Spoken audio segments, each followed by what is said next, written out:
going. All right, so welcome to the gift of financial stewardship. This is actually our second session, which is going to be protecting your treasures. My name is Toby Mathis. Most of you guys saw me at Dynasty anyway, so you already know who I am. I'm going to be doing tonight solo, meaning that I'll be your only instructor.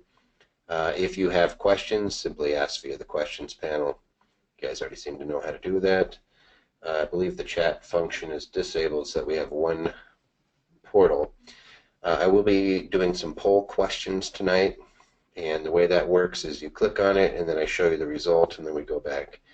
But we'll be able to do some live interaction here. If you have questions, ask them via that portal. Just ask away.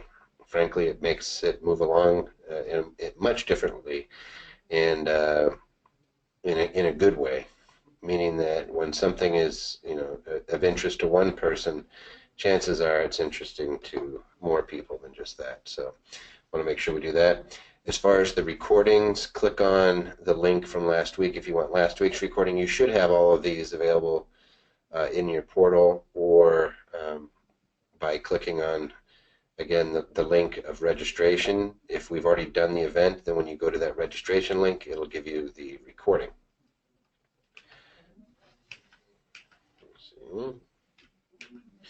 So let's jump in. This is just going to be a quick review, and it's just kind of a review of where we started off when we first started, which is deciding that we want to become that we want to be a financial steward, meaning that we want to be somebody that other people can look to get the straight answer and the truth. I always look at it as being that there's 7 rules. The first one is deciding to become a steward, and that's obvious by the fact that you're doing these courses when you could be watching Monday Night Football or doing any other, any number of different things. It's the holidays, so you could be trimming a tree, but you said, hey, I'm going to take some time out and learn some information that will hopefully benefit me, my family, and people that I care about. One thing about being a financial steward is it's not a one day a week thing. It's something that you do all the time, and it is good to share it with whomever you can. It may be the person across the street, it may be somebody at church, maybe somebody athletic club, at work, wherever. You never know when you might be helping somebody out. And yeah, Brian, the recording is both audio and slides, so it comes across as a video. If anybody ever needs just the slides, you can let me know. I'm just write up here's my email, tmathis@alglaw.com. That's tmathis@alglaw.com. I'll leave that up there for a little while so you guys can write it down if you need to. All right, so rule 1 is deciding to become a steward. Don't think that is saying tongue-in-cheek. It's actually, once you decide to do something, then you tend to do it. So for those of you who've ever lost weight, or who got a new, started running, or got a new habit, or started reading, or whatever, is usually it just says, hey, you know what, I'm done being the way I am and I want to make a change. So it usually involves a decision. So that's the first thing. Rule 2 is getting rid of poor thinking. There's a mentality that we get into. Usually it's a victim mentality and a consumption mentality, and that's what gets most people into trouble. I think as a society, that's what we're encouraged to do, and so we get kind of a bad habits. And so the whole idea is to get rid of that poor thinking, start thinking like a 2%er instead of a 98%er. The assumption of the duty, which is assume the duty, decide you're going to be that person. So you're looking around and saying, hey, how come nobody's doing this in my community? Chances are you should be looking at yourself saying, why am I not doing this in the community? Rule number 4 is birds of a feather, meaning that if you're hanging around a bunch of people that don't care about their finances and like to spend every dollar that comes in and likes to get into consumer debt, don't be surprised if you find yourself in the same situation. Flip that around. The same is true if you want to start acting in a more prudent manner, pay off debt, save, start shifting into cash flow assets and out of, the old appreciating asset game. You want to have things that pay for you as opposed to you paying for them. Then start hanging around people that know how to do that. Chances are the people on the call tonight are all going to be in that vein, and I know that I've already done and worked with a couple of different groups.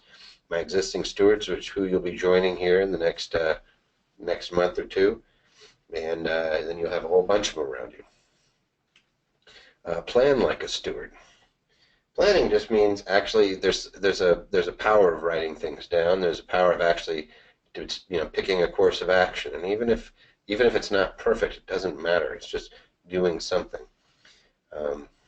I honestly believe in my heart that plans aren't going to, chances are if you put a plan together, it's probably not going to live beyond a year. It's going to constantly be modified. If it's not, then it's probably too loose. You want to have definitive actions, and then as things change, you change your plan. A lot of people will do weekly or monthly meetings to determine what their priorities are. And they usually, come down to 3 or 4 main priorities. It's about all you can handle at any given time. But you might be surprised at how those shift over a year. But planners decide, hey, this is what I'm going to really focus on. One of the best management tools I've used is narrowing it down to your 3 primary objectives on any given month, year, quarter, you name it, and you try to narrow things down and really focus in on just a handful, and then you realize that there's a lot of stuff out there that takes up our time that's not really that important, and it's getting in the way of your goal, which is those 3 things. So if you can just focus in on a few, you'll find great success. Rule 6, shift spending into savings. So instead of buying things that are consumed, which is where we spend a lot of our money, shift it into things that are going to create.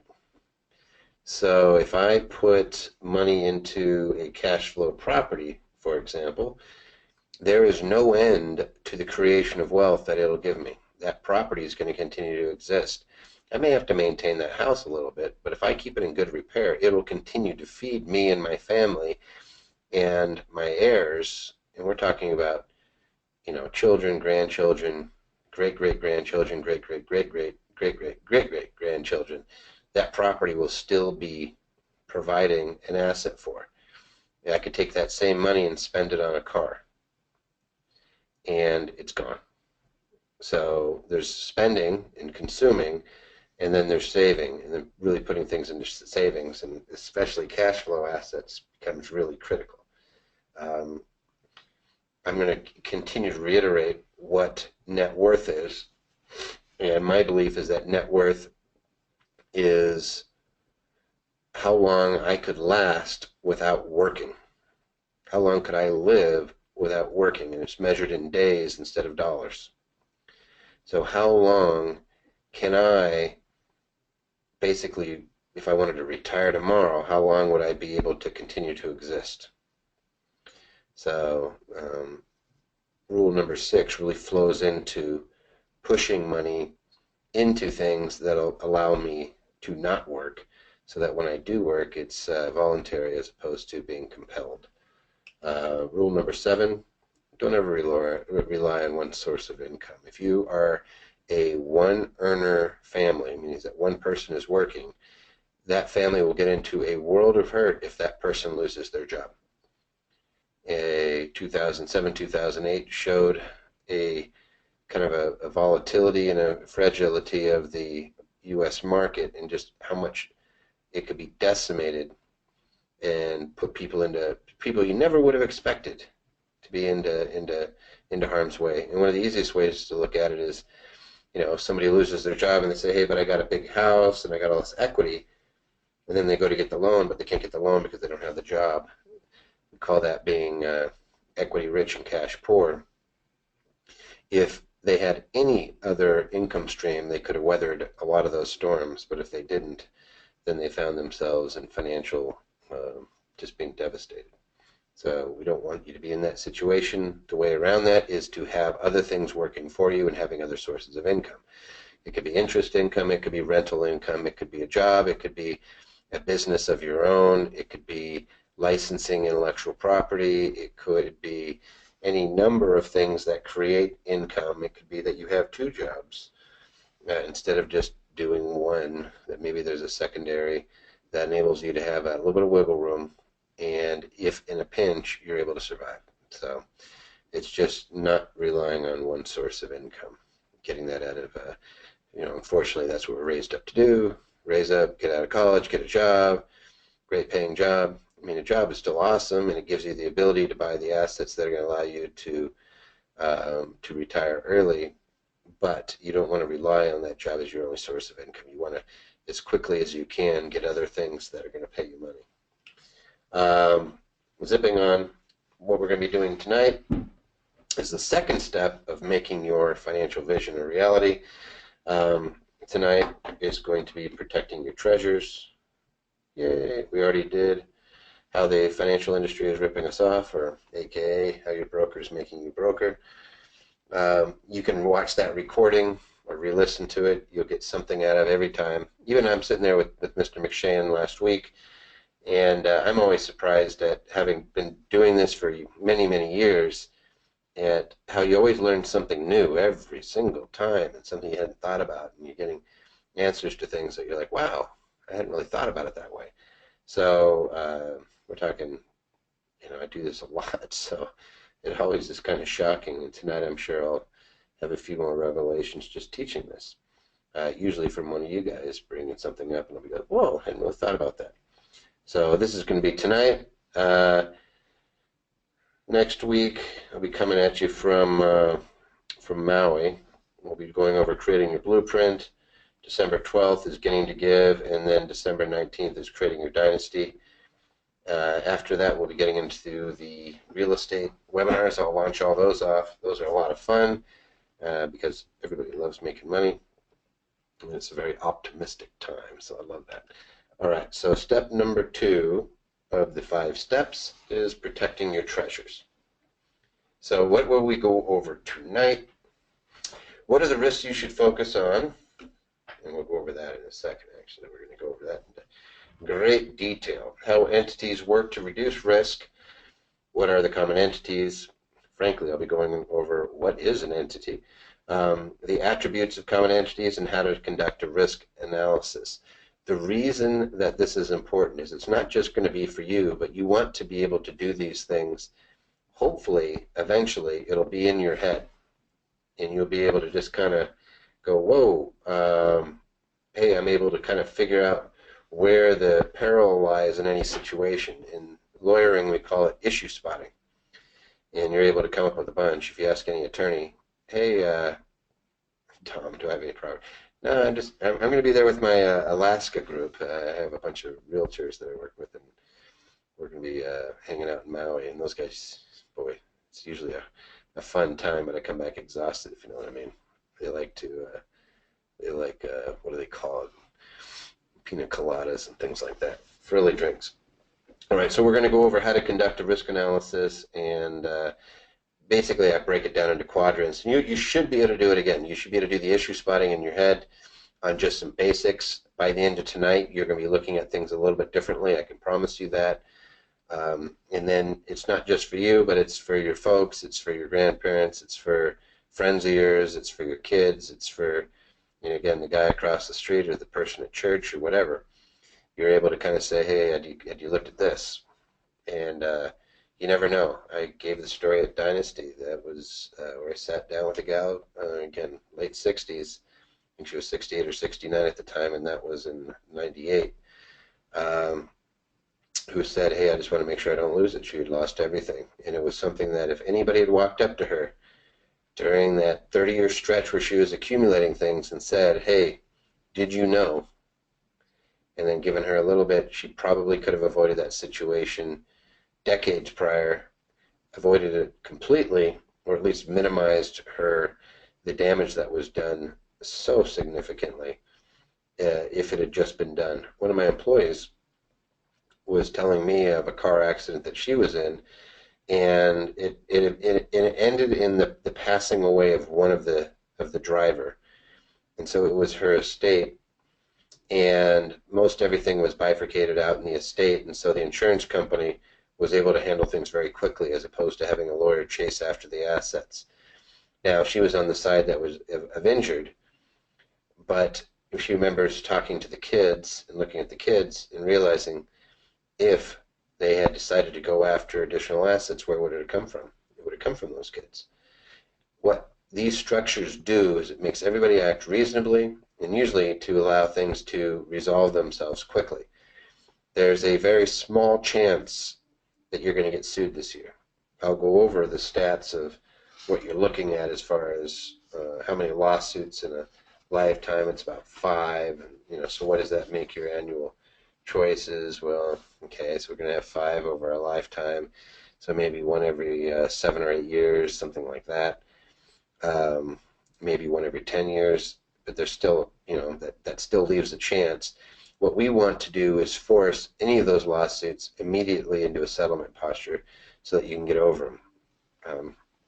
Best example I can give you is one of my clients, who she's now our client, but before she was our client, owned property in California, and one of her, I think she had 6 properties, rental properties, all of them, pretty decent value. She owned them all in her name, and she ran a business. And the receptionist at the business had a friend who was out of work, and she said, "Oh, have him come over and rake some leaves."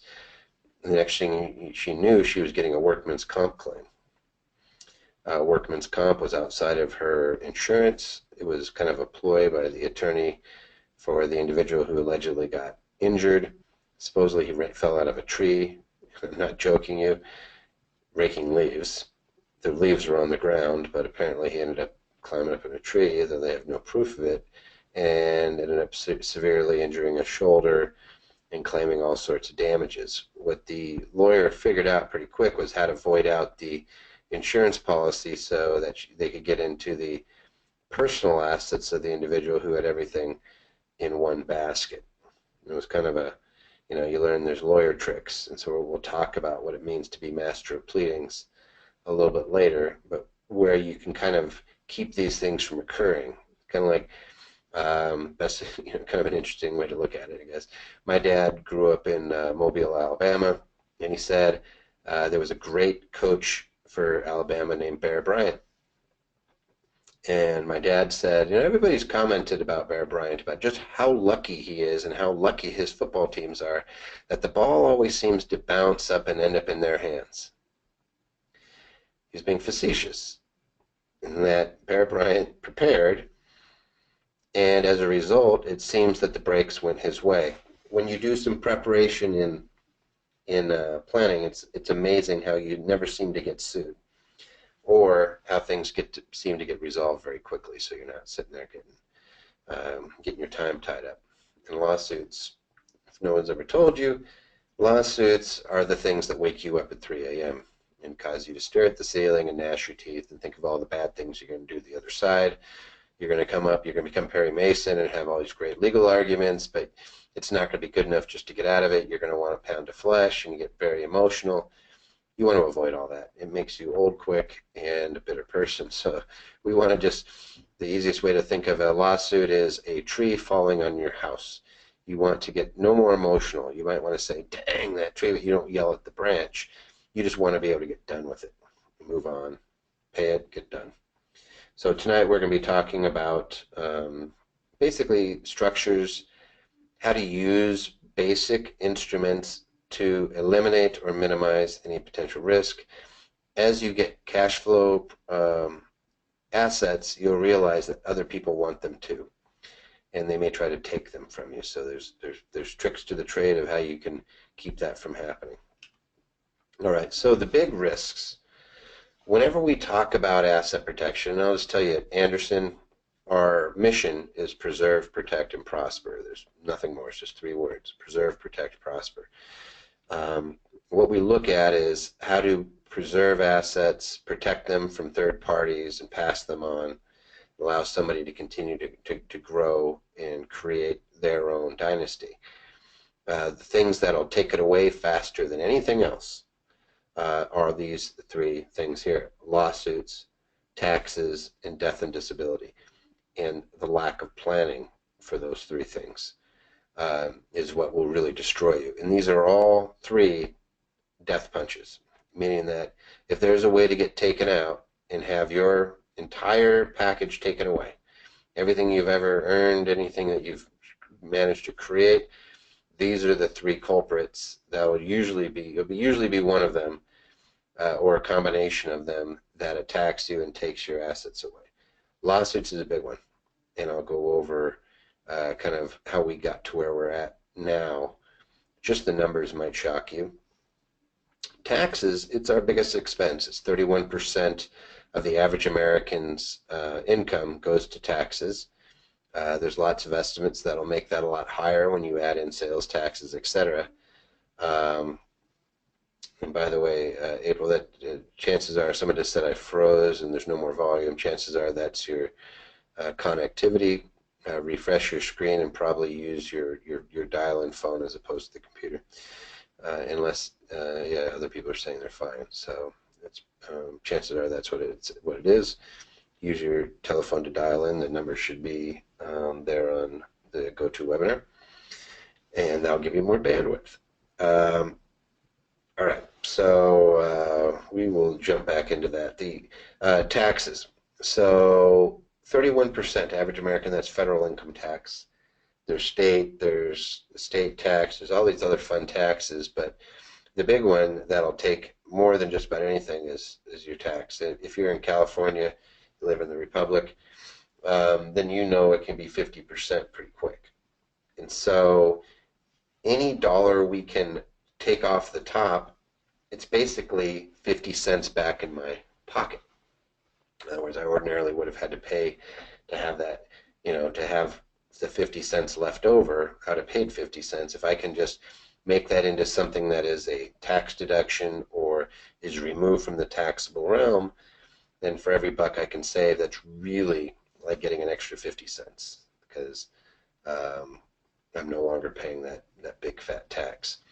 The last one is the one that we all pretend never happens, which is death and disability, although it's 100% likelihood that you're going to deal with one of those during your lifetime or at the end of your lifetime. Everybody's mortal. We have to deal with the fact that at some point we're going to pass. If you do the Prince method and don't do anything, you're going to leave a mess. And that estate's going to be, meaning Prince the artist, that estate's going to be a mess and a nightmare for years. Even disability, it could be the end of your estate and taking everything. If you don't plan for these things, you could be making a nightmare scenario for your spouse or for your kids or whoever's going to be caring for you. It's just not a nice thing to do. I always look at it saying, hey, it's kind of mean. It's like never doing the dishes. You just leave the dishes piling up and eventually it becomes a big stinky heaping mess. Do that for a few years and see if anybody wants to come in your house. Death and disability, you're doing that to your estate. You end up with a big stinky estate. Nobody really wants to go in there. Nobody wants it. And so it's just putting something in place, and it's very simple. Simple things work the best in my experience. You don't have to get too crazy, too elaborate, but you can actually do some sort of planning, and that's part of what we look at. So here's a big question. What are you trying to protect? So let's just open it up, since hopefully you guys are able to figure out how to type. I can see a bunch of people have already done it, so hopefully we can get some others. Why don't you guys tell me, what would you be trying to protect? So if you knew, hey, next year, you were going to get one of your teenage kids was going to have a major accident, and you were going to get the lightning suit out of it, what are you now worried about them taking?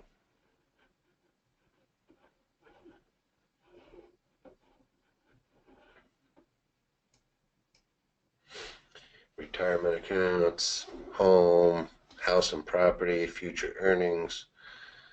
That's interesting. Let's start writing some of those up.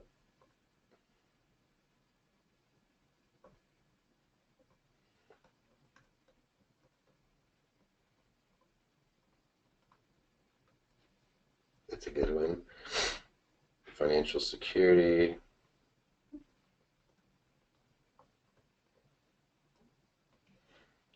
.401k, house, don't want to be homeless over this, savings,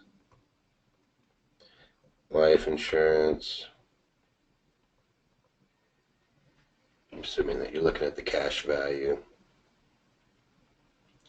Business,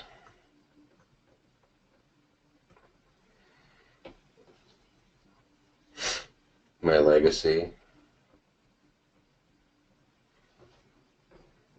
Yeah, assets. Let's see, personal belongings.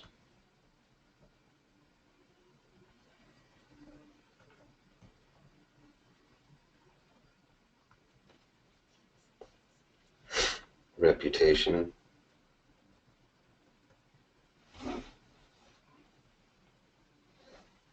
Hard work. Yeah, you worked your butt off. Someone's just going to go take it. So what are you trying to protect? All of these things. And I'll go over the reality of some of this. The ability to make decisions for myself in the future.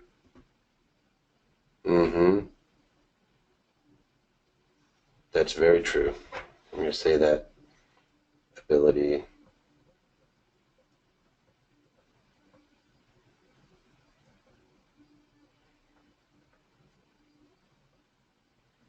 Or have my wishes carried out.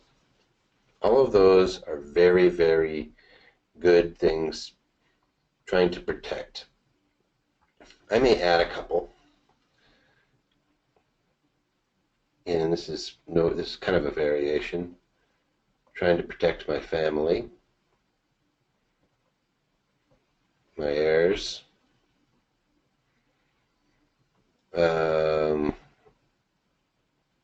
I'll be very specific. How about cash flow assets?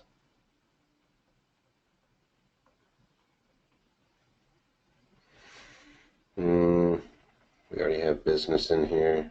Yeah. So I think we pretty much got it nailed. Savings.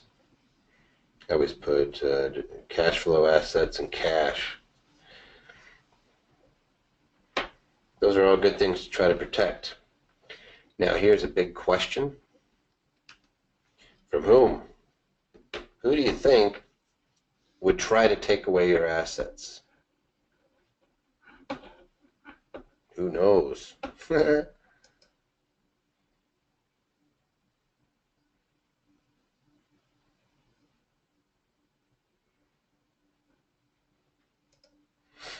Let's see, lawyers. There we go.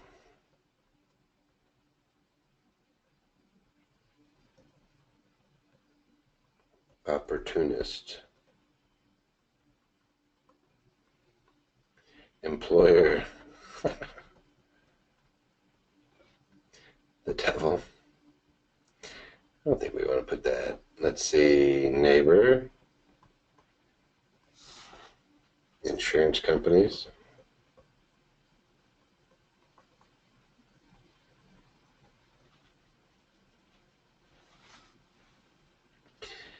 Employees. How about that? Individuals worked on job. 98 percenters. You guys are getting it now. Yep. Government. Ex-wife. Very true. Contractors. For the Grinch.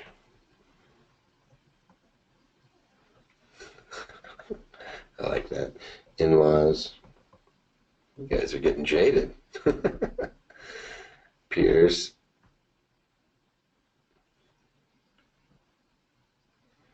Let's see. Family members. Yeah, believe it or not, a lot of people are Did I already put that up there? Nope. Family, bank, kids, your kids, advisors. Yeah, we just spent a whole evening on financial advisors that are really good at making yours theirs. Mother-in-law. I think we already have in-laws. Yeah. You guys are getting it. You're looking around. I always say lawyer Snoops and Uncle Sam. Uncle Sam's the one who'll take most out of your taxes. Court, I'll just say, I'm going to add that. If you haven't had the joy of going through a lawsuit and dealing with the court, you have no idea how much of a absolute mind-numbingly disgusting suck of cash that will be.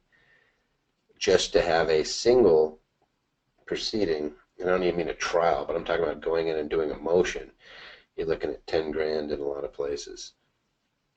And if they really get crazy and decide they're going to litigate it because they have a great legal theory and they get you to agree to fund that case, you'll be amazed at how quickly yours can be transferred to theirs. I was involved in a huge bankruptcy of a large publicly traded company, and I remember the lawyers were working for liens on properties of some of the executives who were just doing their best to save their company. And so not only did the company go down, but the lawyers who switched from working for the individuals over to the company because they realized that once there's a trustee, they liquidate the thing and it goes to legal fees. They ended up with the homes of a lot of the executives. Oh, but we did all this work for you. They walked them right into the bankruptcy and did a poor job and got rewarded by taking the assets of those that they were supposedly paid to protect. All of those are good ones, and we'll go over how it works.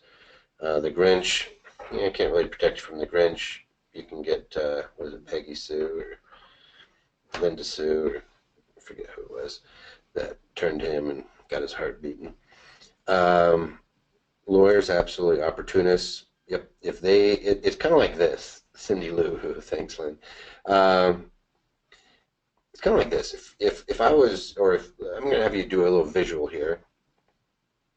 Visualize that you are walking down the street at night, and it's dark street, and you're walking right down the middle of a nice, let's say it's a nice suburban road with lots of homes, all with families in it. And as you're walking down the middle of the street, it's pitch black except for those houses, and insides of the houses are lit up. Can you see inside? Can you see? It's basically like watching a TV. You could just look inside and see what's going on. Now imagine that one of those homes, as you're walking down the street and you see all these great houses, the door is open. And so you can basically see the light coming through that door, and it's basically back in. And right inside that door, there's a big pile of cash. And the rest of the house is completely empty. Doors open, big pile of cash. Would you be tempted to walk up and help yourself to some? Because I will tell you that there are many people who would gladly walk up and help themselves to some of that cash if it was just that easy. What I tell people is, not only do you close the door, lock it, and turn out the lights, you don't want to make it that obvious. But then you take that cash and you put it in a safe.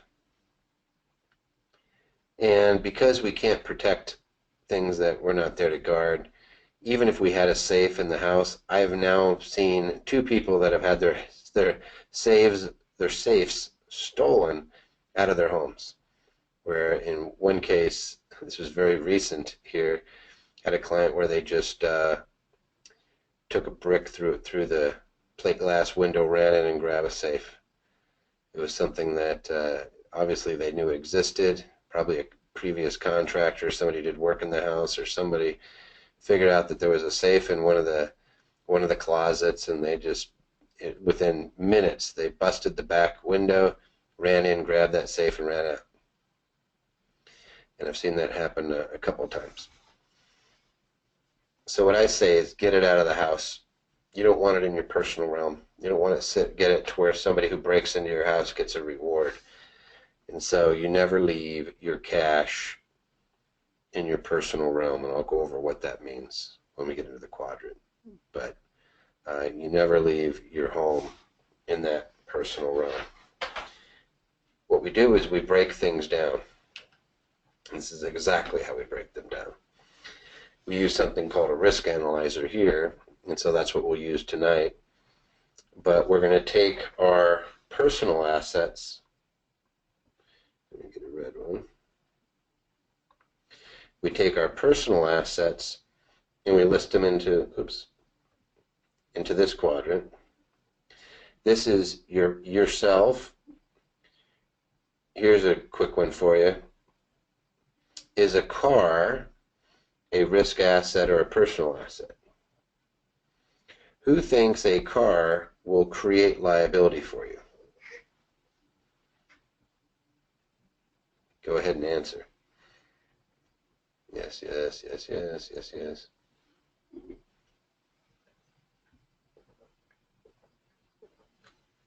Well, we see a lot of yeses. Somebody says that's why I have insurance. So here's how I want you to think about risk. Does the car create risk if it's just sitting there? Or does the car have to have one of these guys in it? Cars do not drive themselves. So a car itself, just this, no risk. You're not going to get sued having a car sitting in your house. But a car can catch fire. And the car cannot create the liability. What they would allege is that you, as the owner-operator of the car, either drove it or maintained it improperly. So even if somebody just said, hey, what about a kid that locks themselves in the trunk? They don't sue the car. The car didn't do anything. So if GMC leases you a car and GMC owns the car, does GMC get sued? And the answer is no.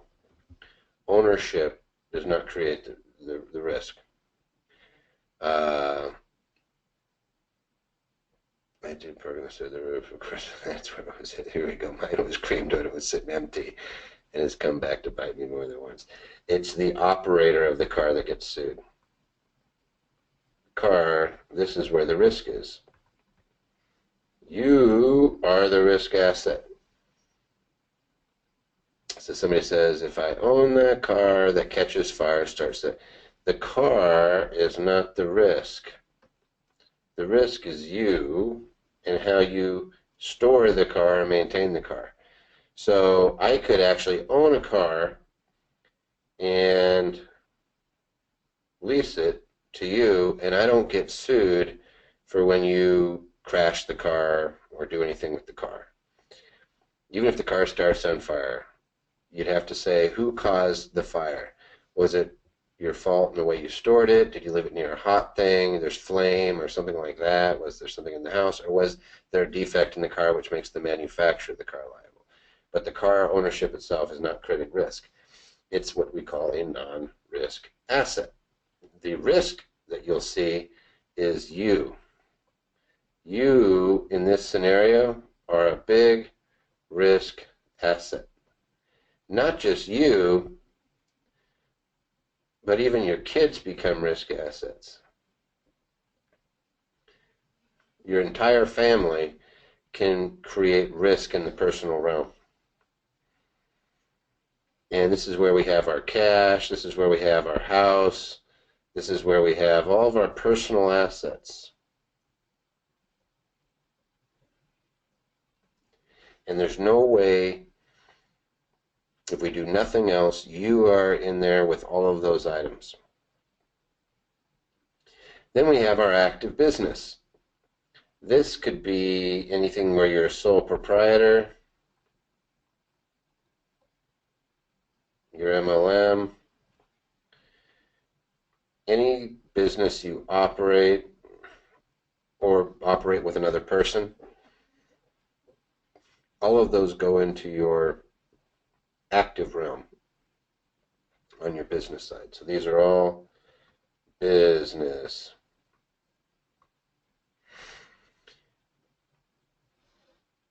On the risk or the no risk side, things where you have no risk for owning them, cash does not get you sued.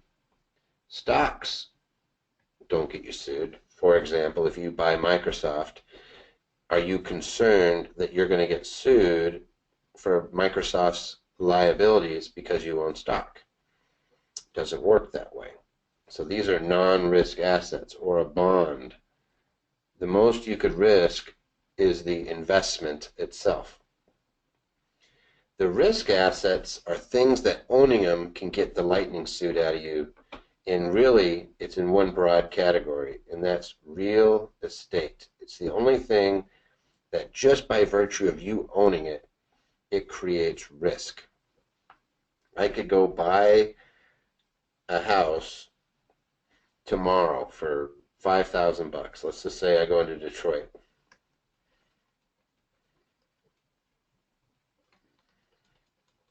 Or I go into a city. We'll just call it City X so we're not making fun of anybody. Let's say that I buy a rental property for $5,000 and I rent it or lease it to John. John pays me $10 a month. What's the worst thing that could happen under that scenario? It's a $5,000 house. I own it outright. Lease it to John for $10 a month. What's the most liability I could cover? If something bad happens, do they get anything more than just the house? Let's see what you guys think.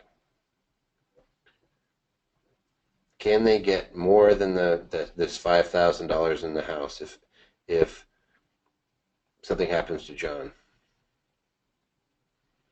Yep, if it's owned by me. Depends on who owns the house. You own the house. So you own house. There we go. Depending on what entity you rent. Yeah, unless you have the property in a trust, all over your assets. Yep. They get a little bit of everything. So if they go after here, and this is you, then they get everything that we have listed up here. They get to take your cash, your stocks, your bonds, any other real estate you have. They can go ahead and take your business, anything that's in any of these, the bank accounts. They can take your cash. They can take your house, your personal assets. Your house, you'll have some sort of homestead. Yes, everything you own is now in one big basket. But if you notice, when we start listing things out, there's different types of assets. They're actually very easy to structure.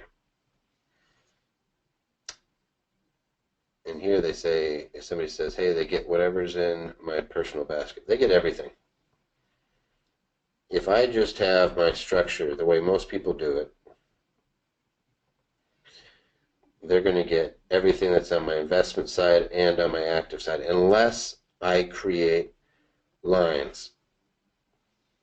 And the way we create lines is we go back to our risk analyzer. Oops.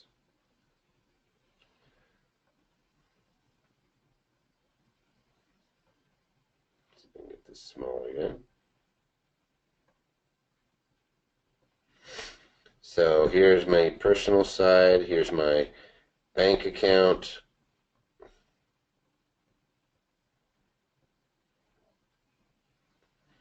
Here's my kids. No, they can't take your kids. Some of you guys are thinking, hey, can they have my kids? Here's my car and my house. My IRA. All those things are in my personal realm. In my active side, let's say I have a business. It's my an MLM business or small business. Let's say it's consulting, whatever. I have some, let's say I have 3 rental properties. 1, 2, 3, and I have my stock account. Stocks and savings. So the risk analyzer, all we're really doing is looking at these things, saying, can I isolate certain assets so people can't take it? I can isolate that so that anything that happens in any other section cannot affect me. I can isolate these into boxes. I can isolate this into a box. My IRA is already kind of in a box. Nothing else I would really, maybe I'd have one box for estate planning.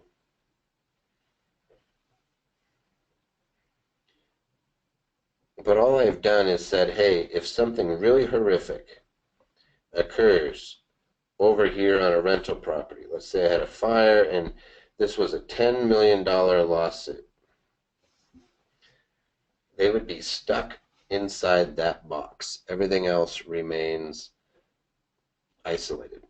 Go back to my example. We put a box around this one. So now you no longer own the house. Some of you guys were getting at this earlier anyway. Then the most, we have big liability occurrence.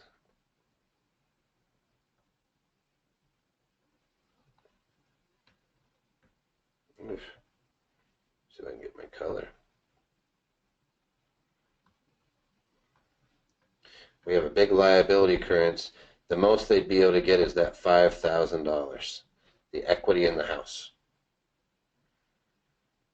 Everything else stays in. You could have 50 million bucks on the outside of that structure and it stays in there. That's the whole idea. Is when we start talking about risk mitigation, that's really what we're looking at. We're like, hey, how can I make sure that I don't leave all my cash sitting inside my house with the lights on with the front door open? So everybody can just walk in there. We're able to isolate the risk over here.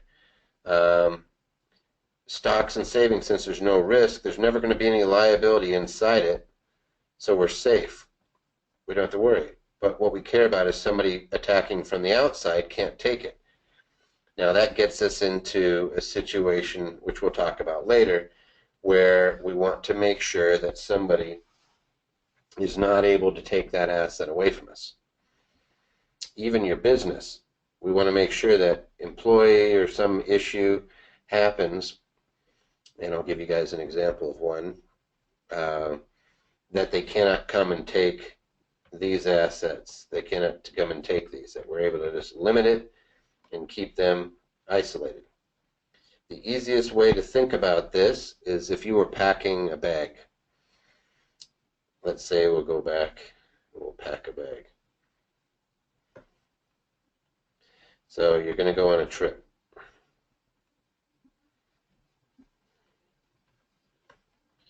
And you have your suitcase. It's a horrible suitcase. But you're going to put items in. And let's say you have a really nice shirt.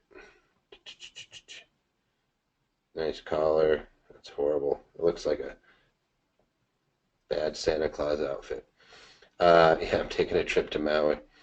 And you have your can of Barbasol, which is shaving cream. This is going to go. So that was my sound effect for phone. Do you want these in the same bag?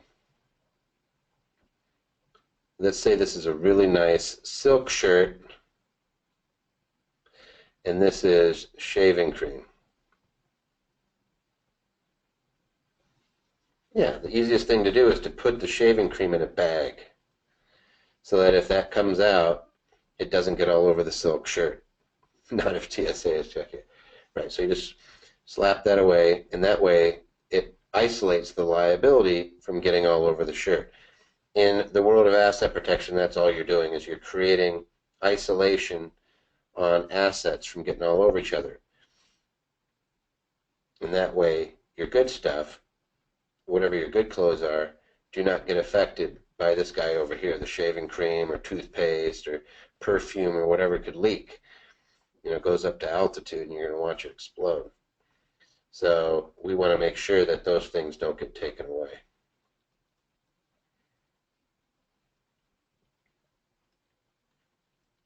So anytime you think about asset protection, think about taking a trip, right? All right, so we're going to do a few little situations. I want to show you how this actually works in real life. So here's a quick test, and I'll see if you guys can answer. You guys can feel free to use your question box. So Mr. King purchases a homeowner's policy, umbrella policy, and an excess liability policy to cover his family's use of an ATV that they recently purchased. This is actually out of a case that came out of our office. Mr. King's son and neighbor boy are riding the ATV in the street in front of Mr. King's house, and the neighbor boy is severely injured.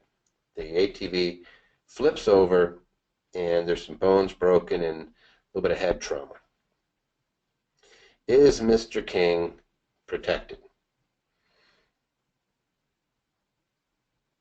The ATV is protected. Maureen says to a degree. Mickey says no. Why do you guys saying no? Who says no and why? Who was driving? Let's say Mr. King's son. He's got a liability policy to cover his family's use of an ATV. So let's say it's his son. I say no, but don't know why. I love it, Kevin. How about age? Let's say that Mr. King's son is 16 and has a valid driver's license. So the answer to this is no. The reason that the insurance company is able to deny is when you have an ATV, they were able to say they'll cover it on your home premises.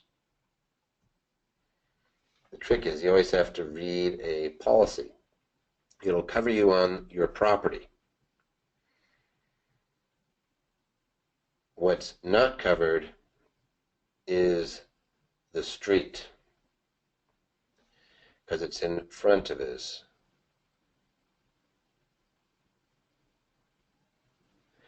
Yep. Here's someone who says, I say no because my dad had all these things and 2 employees died on our dairy and the DA came after my dad without any help with the insurance. Correct. There are exceptions in just about every insurance policy. So the automobile policy will not cover anything other than an automobile. In fact, usually it's going to exempt personal use vehicles and commercial vehicles. So your automobile policy wouldn't cover. The umbrella policy requires that there be primary coverage someplace else. It's a secondary policy. The ATV is not a vehicle that's licensed for street use. They were in front of the house, and the ATVs, in this particular case, in almost all cases, actually had on one of these an insurance guy who said, yep, exactamundo, he nailed it.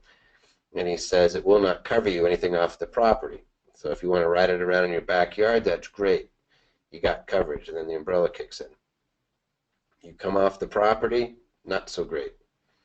So in this particular case, Mr. King was actually a doctor, and he purchased the property. He purchased the ATV, and it gets worse because it wasn't even his kid, it was his grandson. And he gave it to his grandson for use and insured the heck out of it because he was worried that they were going to cause an accident. And they sued the doctor for it, not for medical malpractice, but for the fact that he negligently entrusted his grandson to use the ATV, is what they stated. So they sued him. They sued everybody, but they sued the doctor as well, trying to get to his other assets. That's exactly what happens. So you always look at exceptions. I could ask this of you guys. if you're willing to be honest, how many people have actually read their insurance policy? Picked it up and read it. Yeah, I'm seeing a lot of no's. Most of it must be an engineer. Rachel, are you a emerald? No, no, no. A couple people said yes. In fact, I just wrote that on my to-do list. Very little of it. I have, but I used to be an insurance agent. Oh, we got an insurance agent. Wendy. Wendy, our insurances companies, too many pages. Right. How many people, Wendy, how many people do you think, having been an insurance agent, actually read their policies?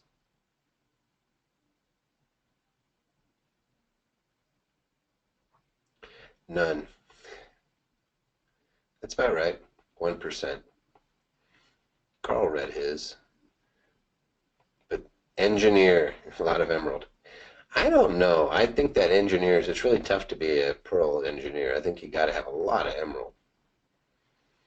I'm an engineer. Yep. See, you engineers, you read everything. I started writing books. I would every now and again somebody would send it back to me with a couple edits. And it was never like, hey, this is misspelled. It was usually like, hey, you could have said it this way. Uh, there's somebody says, I can't say I ran across anybody who ever did. I did it for 7 years. Anyway, so people would send back the book and they would have suggestions, and I would always give them a buzz and say, you're an engineer, right? And they would say, yep. It was never not. Engineers, they love to tinker. Yeah, most people don't read their policies, and the insurance companies aren't stupid, so they know they can put a few exceptions in there. You're going to find it. Here's a good one. Another case came right out of here. Homeowner discovers so they hired a contractor to come build a deck. And the contractor would come in and work on the deck, and then they left after it was all done. The homeowners, are checking it out, and they find a bunch of screws and nuts underneath the deck. So they're like, oh man, they left a bunch of stuff. So they pick it up, put it in the garage. Homeowner thinks nothing of it. Then they have a party, and the deck completely collapses. It pulls away from the house and crashes, causing damage to about 20 people. Is the homeowner liable? Wendy, I'm going to pick on you now. Who's liable for this? Is the homeowner liable? How about both the homeowner and the contractor? How many people thinks that?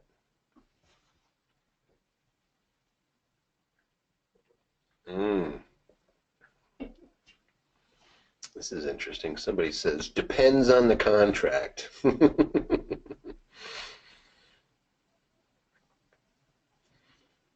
Homeowner. So what you'll realize is that law school can make you a lot of money.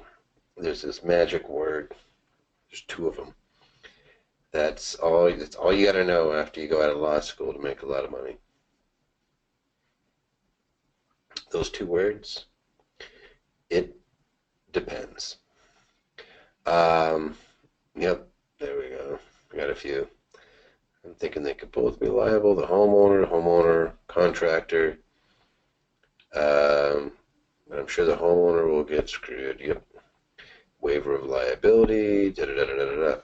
So, what happened here in this particular case is the contractor kind of did the contractor thing and disappeared, and nobody could really find the contractor. So they wanted to go after the homeowner. More importantly, they kind of looked at it and said, hey, we are the injured party. Somebody's actually bringing this up now. And they said, we don't have to go after the contractor. There's something called joint and several liability in most every state, which means, hey, if you act together with somebody, so I hire someone to work on my house, and then I'm subsequently injured, I don't have to sue the contractor. I can just sue you. And if you believe that the contractor needs to pony up and kick in, you can go after them too. But what I'm trying to do is get in and really go after that homeowner, and then the homeowner, of course, is going to stand there and say, "Hey, wait a second, I have some insurance." And the insurance is going to stand up and say, "Hey, we cover you, but we don't cover contractors and their work." Um, they're going to try to find a way out of that policy.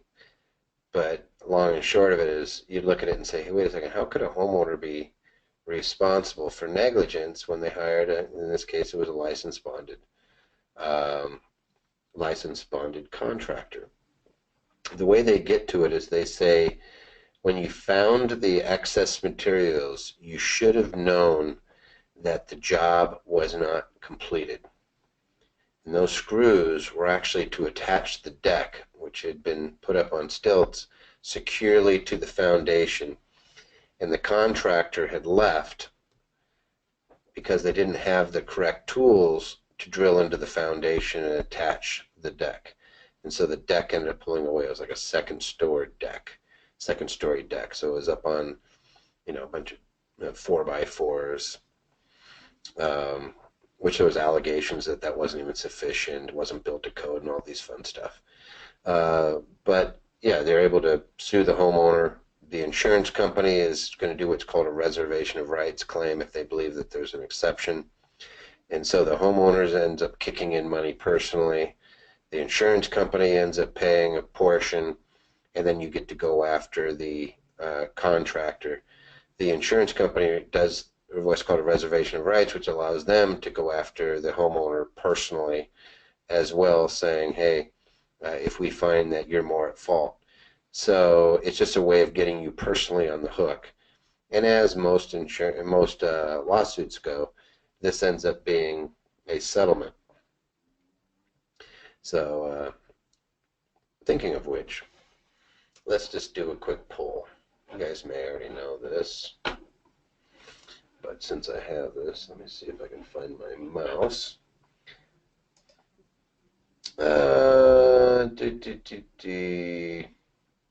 How many times, I already mentioned this, but I'm going to do this anyway. How many times does the average American end up in a lawsuit? If you don't know this one, I'm going to be upset. Because I did this at Dynasty, and I mentioned it earlier today. That being said, I still have people giving me the wrong answer.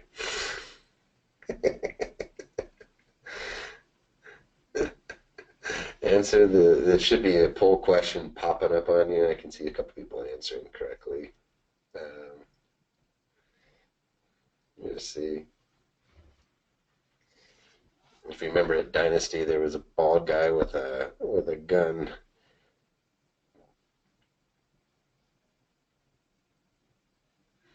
We'll see how well you guys are paying attention, right? I'm just teasing you. We were talking about, they say you actually retain about 10% of what you hear. I want to know who they is and how they figured out the percentage, but it was actually on Reading Company, or one of those tests where they teach a subject and ask a bunch of questions, and people were getting about 10% of it. So we go over things repeatedly. By the end of it, you'll be guaranteed to get it. All right, so I want to wait for a couple more people to answer. How many times is the average American sued during their lifetime?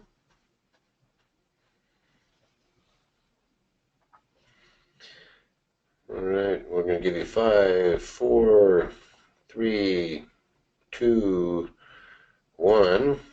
All right, and I'll share this. So, about 59% think it's 5 or more, 31% say 2 to 4, 10% is 0 to 1. The answer is actually 5, so it would be 5 or more. We go off of statistics and just numbers to try to come up with that because there's so many lawsuits filed on an annual basis.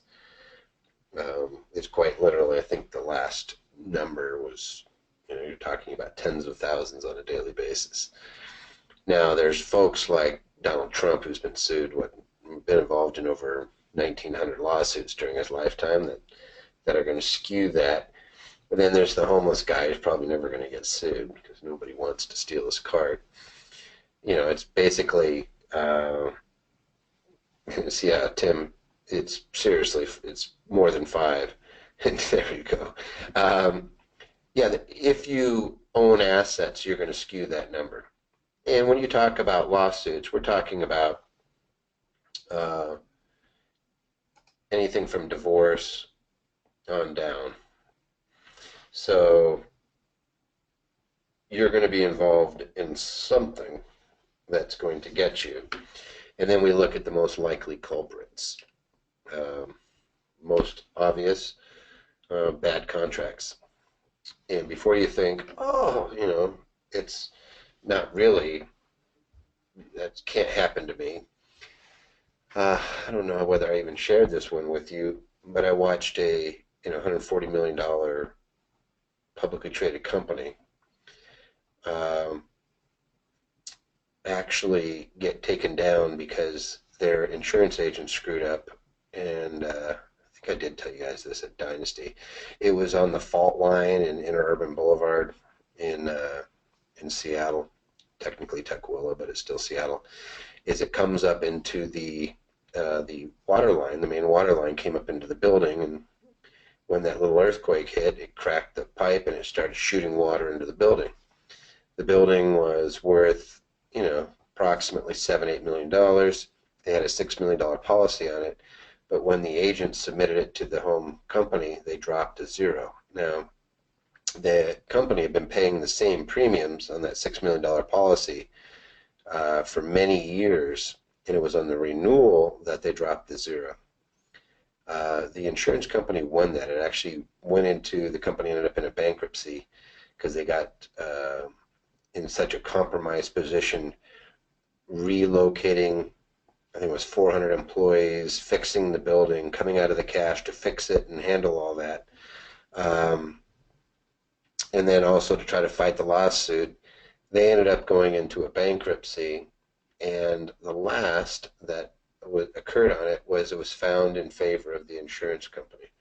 They were able to go after the singular agent for the mistake, but that was it. So sometimes you don't even realize that you have a contract that is a bad contract. It could be an omission, an honest omission, or it could just be a very poorly drafted contract. And a contract can be your insurance contract. It could be a contract with individuals.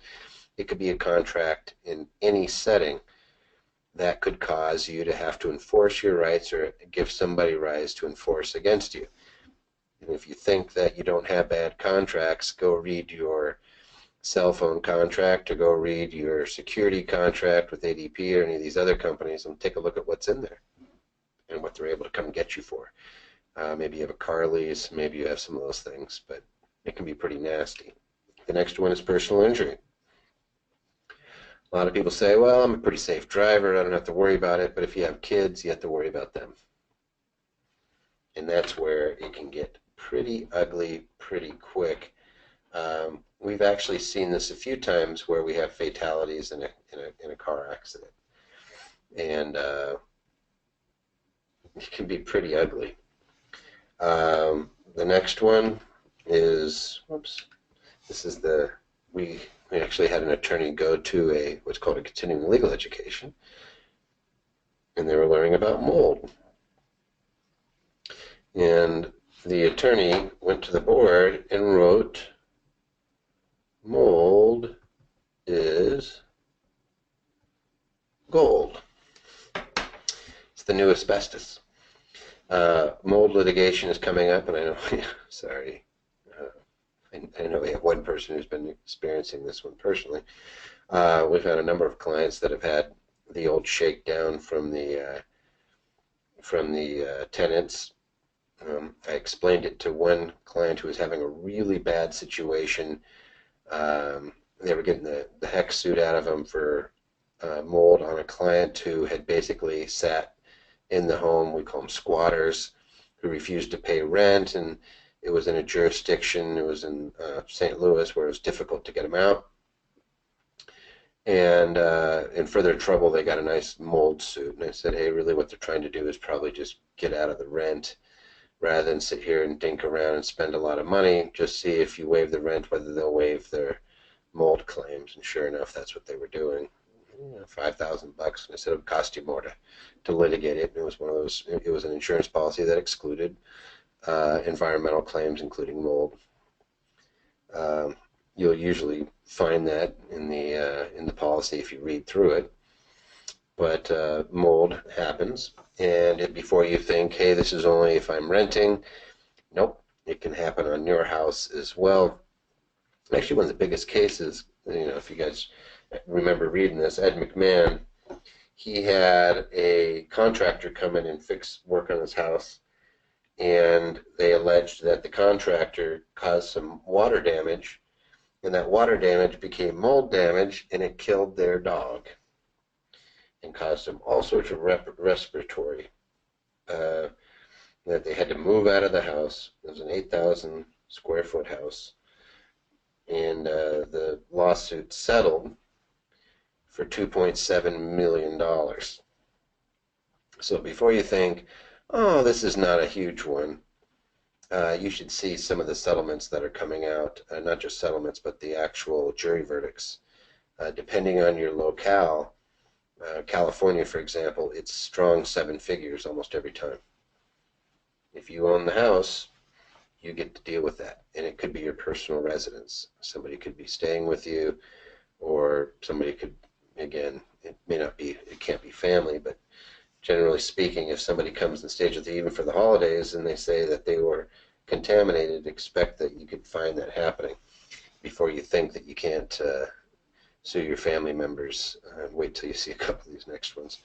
How about children behaving badly? You can be held liable for the acts of your children.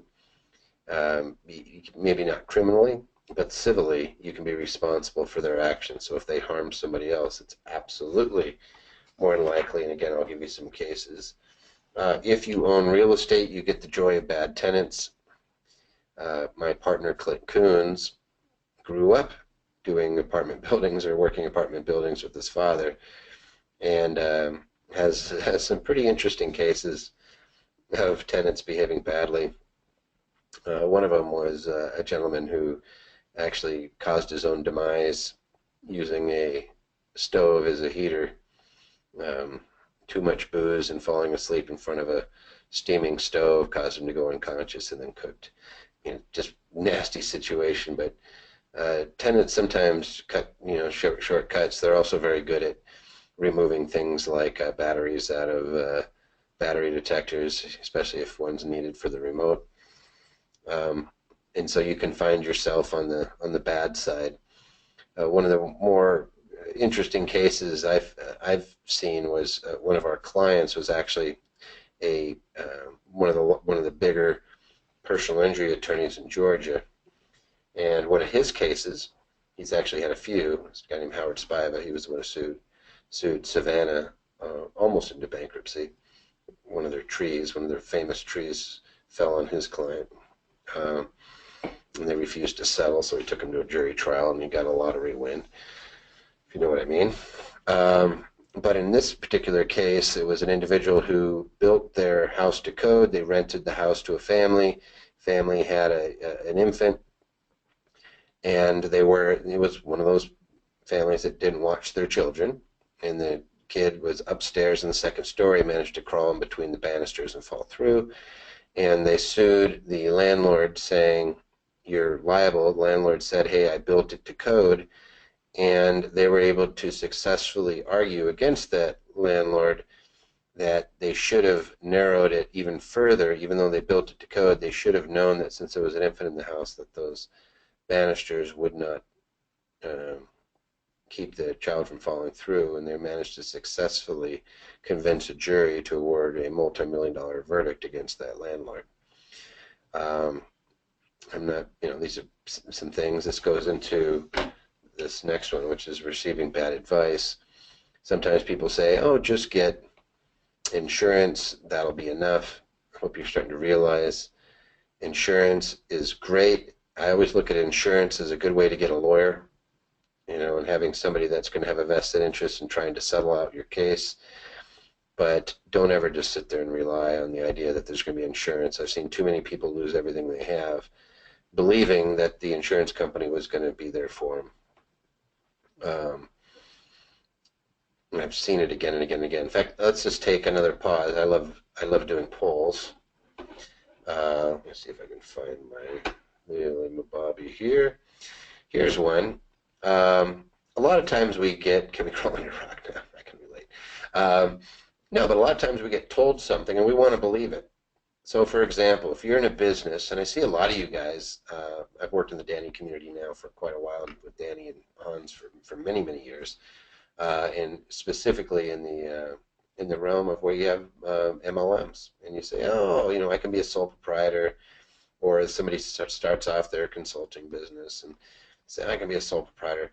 The question is, a lot of people are under the impression that being a sole proprietor means that they are not personally responsible for their debt. So here's a true or false. A sole proprietor means I cannot be personally held liable for the business debts. So here we go. I have a little poll. I'll give you guys a little bit of time to do it. You have a 50% chance of getting this one right. Putting it another way, can you be personally liable for the debts of that business if you are a sole proprietor?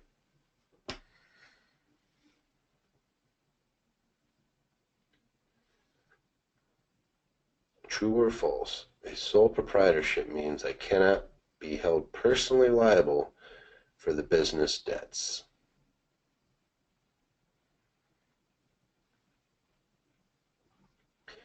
A sole proprietorship means I cannot be personally. True or false?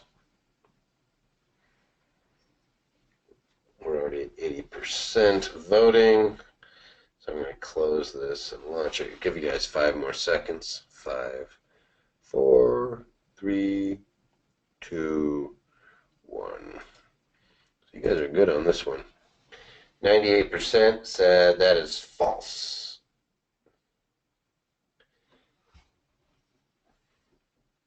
So the answer is false. Yep. Sole proprietorship is a fancy way of saying you are your business. And I'll show you how the courts look at it. Somebody just wrote, I paid an attorney $1,000 to set me up a corporation and later discovered that I was a sole proprietorship, so I'm not even a corporation. That would be correct. Yeah, corporation means you are a corporation. I'll go into all that. It means you filed something with the state and the feds, and it has a body. That's the one that everybody screws up. The old adage is, if your business does not have its own body, then they look at yours. And there's a lot of bad advice out there. Sole proprietorship one is usually, you're going to see that number being, you guys are already smarter than the average bear. If I ask that to the general public, it's about 50-50. All right, here's some fun ones. The reason that these guys have to put these signs up is because they were sued for something. I want you to read this sign. I'll bring it into forefront here. Urinals and toilets are served with gray water. Do not drink. So somebody sued, probably because one of their kids went up and used maybe was a little thirsty. This one is fun. This is actually required.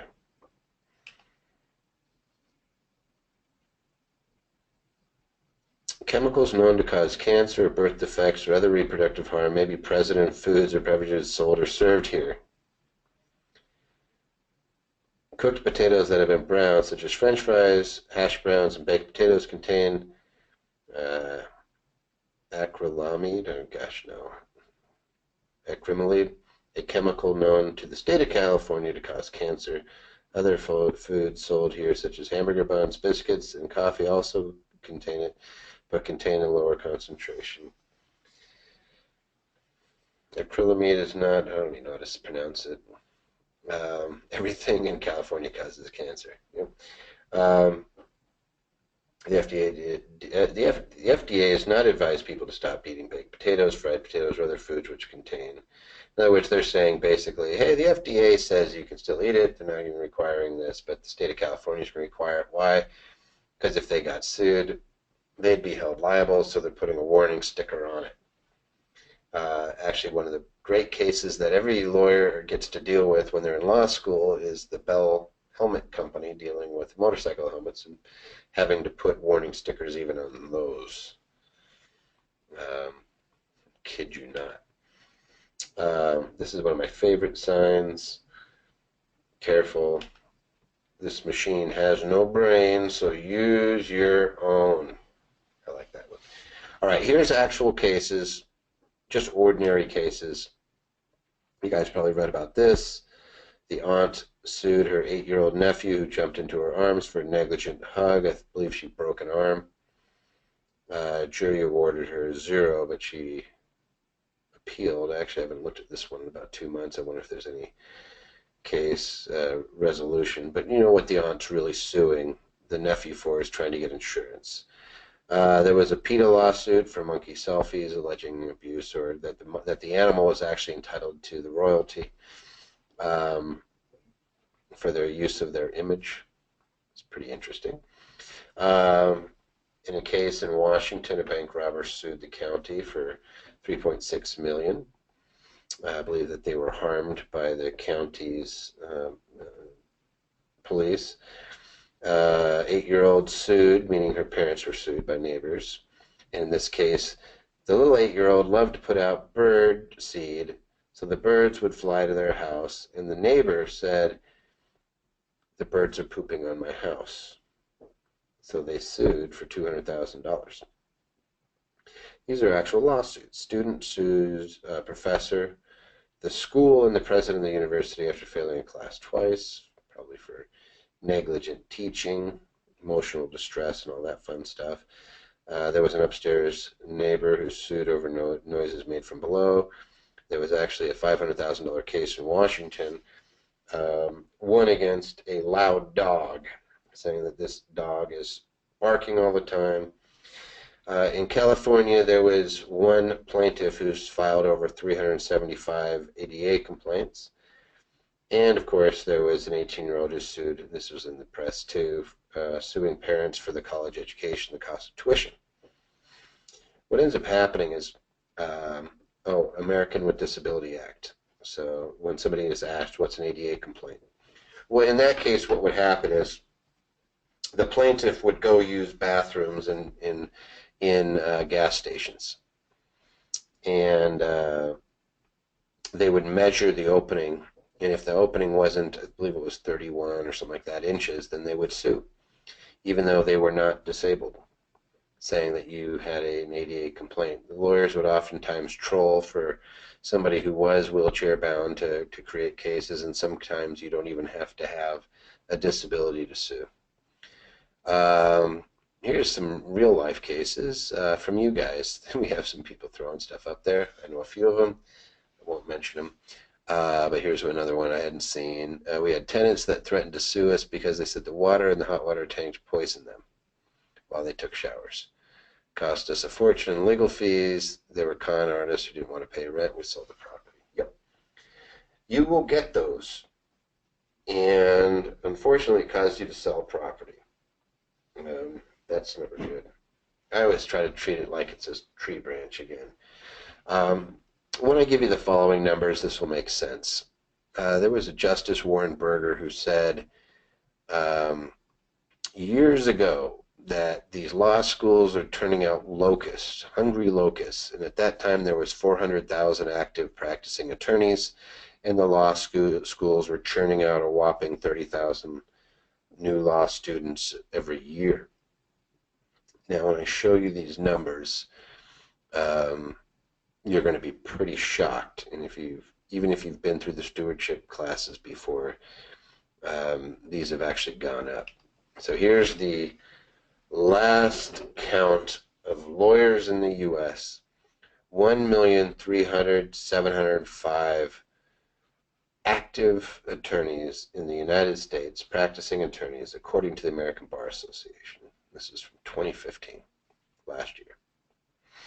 Let's compare the number of attorneys, which, by the way, how many adults are there in the United States? 190 million compared to 350 million total. That means we're getting pretty skewed. Warren Berger thought it was bad when there was 400,000. They're now, what is it, 3 times that many? Now compare the number of lawyers versus active duty military. This is from the Department of Defense 2017 President's Budget Proposal that was done in February of this year. Active duty military. You have more lawyers than you have military. LexisNexis, Martindale Hubbell determined that 58 million consumers in the U.S. sought an attorney in the last year. 53% of businesses have been threatened with lawsuits. So if you have not had that joy, just wait. The big one that for me that's bothersome is doctors have an annual likelihood of 7 to 19% of being sued. That 19% is for surgeons, which means they're going to get sued on average. Now keep in mind that some people don't get sued. I'm just saying on average.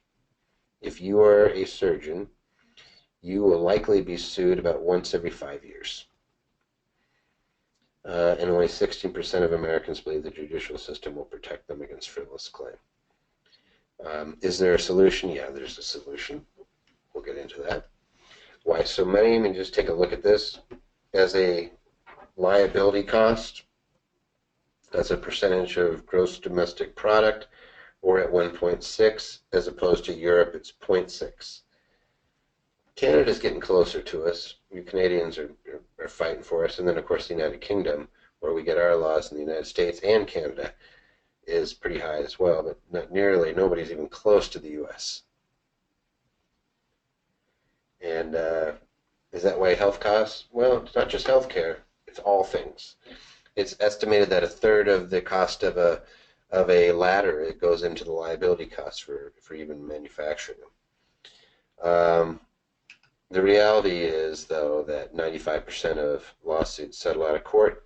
Lawsuits are predictable, meaning if you act in a particular way, I can pretty much accurately predict the future as to what your likelihood of dealing with the problem is going to be. There's also something called a master of pleadings. And the way this works, I'll go over it real quick. When somebody takes on a lawsuit, there's going to be a value. And that value is determined by multiplying the percentage chance of success by the value. Or excuse me, when we do a value, we'll actually multiply it by the percentage chance of success. And that will get you the actual value of the lawsuit. So if you believe your case is worth $100,000 by looking at jury verdicts and settlements, and we publish all this, lawyers have access to it, you believe you have a $100,000 case, and you have a 50% chance likelihood of success, then the value of that lawsuit is $50,000. And the lawyer looks at it and says they're going to get 40% of that. So what is it worth to the lawyer? About $20,000. How much time are they going to put into it? And they're probably willing to burn, a lot of administrative staff time, a lot of new lawyer time, wasting your time defending it. But that's how they do a value. If that's $1 million, and they have even a small chance, so let's say you have somebody who's alleging, hey, you poisoned me, I'm really sick, I have lots of medical bills and all this fun stuff, and you have a 0.3 chance of success, what is the value of that lawsuit? $300,000. To the lawyer, 0.4 is $120,000. That lawyer is probably going to take that case. And you're saying, hey, this is a crappy case. There's no way I should be liable for that. Where there's damages, there's value of lawsuit. And it's because we have this system. Now, this is where we take it to the next level. That gives you the value, but the true value of the case is percentage chance of collecting. If you are low-lying fruit and you're easy to collect off, that's going to be 100%.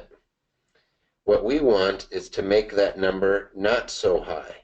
In fact, we want to make it as close to 0% as humanly possible against you. And there's ways to do it. And it's very, very simple, and I'm going to show you. So let's say we have that same $1 million case. Hey, we have a lot of damages. Somebody actually did get hurt, whatever. And you know what? We have a pretty good chance of collecting. Hey, I think we have about a 70% chance of winning this suit.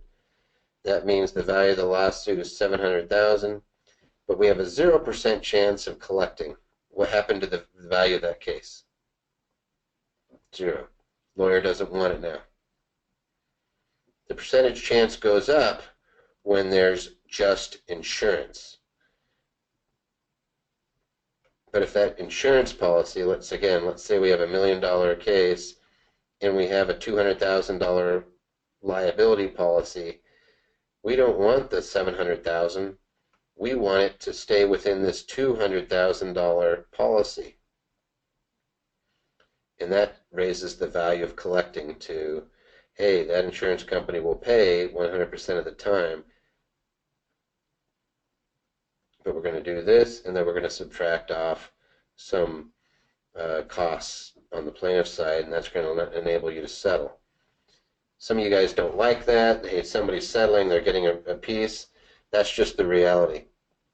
If we don't put this calculation in, you're not getting a true, accurate picture. That's why if there's a big insurance policy, the likelihood of collecting is 100%. Don't expect this guy to go away. The insurance company is going to settle with him. If the chance of success goes down, this is where the insurance company is going to be arguing, saying, hey, we have a pretty good case. It's 50-50. There's still a value to that lawsuit. Even if they have a 100% chance of success, they got you dead to rights. You know, if somebody slipped and fell down the stairs at a rental property, there's no money in that property. There's a liability policy. We have a $1 million case, but there's only $300,000, meaning that the chance of collecting that $1 million is 0. Now we're going to push it down to the liability, the insurance cost, to get this number back up to the 100%. That's how it works. So what we want to do is make sure that they are pleading things that are covered by insurance. So let's say that I have the ability to sue you for negligence and duress and intentional infliction of emotional distress and just being a jerk. And I just say this, but the only thing that's covered under insurance is negligence. Even if I have multiple claims against you, I have the choice of suing you only for the covered claims. In other words, I don't have to sue you for everything I can sue you for. I can sue you simply for things that are covered by insurance. What that does is makes the case go away. This is an important concept and one of the most overlooked in law, and that is we can head off at the pass by arranging your affairs to protect yourself, and that allows you to be one of those settlements. It means that the lawsuit just becomes a cost of business. A lot of lawyers tell me, hey, I don't really care about the money. It's just annoying to get sued, and I hate doing it. The fact of the matter is that's because the damages are so high. They just run the calculation and say, hey, my chances of success on a $10 million case, if I can show anything, even if I only have a 10% chance of getting it, it means I still have a $1 million case. And I have lots and lots of insurance, so I know if I can get that, I have a 100% chance. Expect lawyers to pick those cases up, because the lawyer's getting 0.4% of the value of that case, so that lawyer has a $400,000 incentive to take that case. Sorry, that's just the reality. That's why doctors seem to get sued so dang much, because there's such huge damages. And yeah, that pushes up the cost of healthcare. Now, it's less than half the time that the jury verdict is going to go in favor of the lawyer. That just supports my argument. Less than half of the time do they get judgments against those doctors, which means, hey, who wants to take this case to trial? They should be settling those ones out. Sometimes the lawyers get a little greedy, but what it means is that very few cases go to trial, and usually somebody says, so is it a good idea to have an umbrella policy, or is it an invitation to get sued? No, umbrella policy is great. What it is, it's an invitation to have insurance, to have lots of defense against cases. You never want to be in a situation where you're defending yourself, where you're subject to the damages plus the cost of actually paying a lawyer. A good lawsuit, figure that you're probably looking at about $150,000 to go from beginning to end. So we don't want to be in a situation where we have to defend ourselves, and not just defend ourselves, but also be looking at some of the liability, and especially if you're personally responsible for the liability. So asset protection really comes down to 3 rules. 3 rules are simple: is do not own anything in your own name. And I say really anything of value, especially investments. Do not do anything in your own name, and do not own assets where you conduct business. So obviously, you're still going to be driving and things like that. What we want is this is really for business, and this is really for assets, and most importantly, are cash flow assets. Never own them in your own name. Never. Never, ever, ever. There's no good reason to do it. It's too cheap not to. Own it in the most typical business structure, and I'm going to go into these. The most typical instructions, or most structures, are LLCs. Easy to set up and they're like a Swiss Army knife. So I'm going to ask you a quick true and false question to know who I'm talking to. I know what an LLC is and how it is used. Let's see how many of you guys know what they are and you're really used to using them.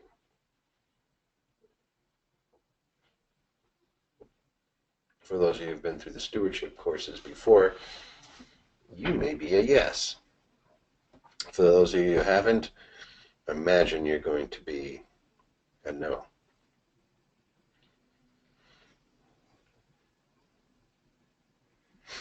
Let's see, we got 60% voting. I know what an LLC is and how it is used. Now, an LLC stands for Limited Liability Company. Limited Liability Company.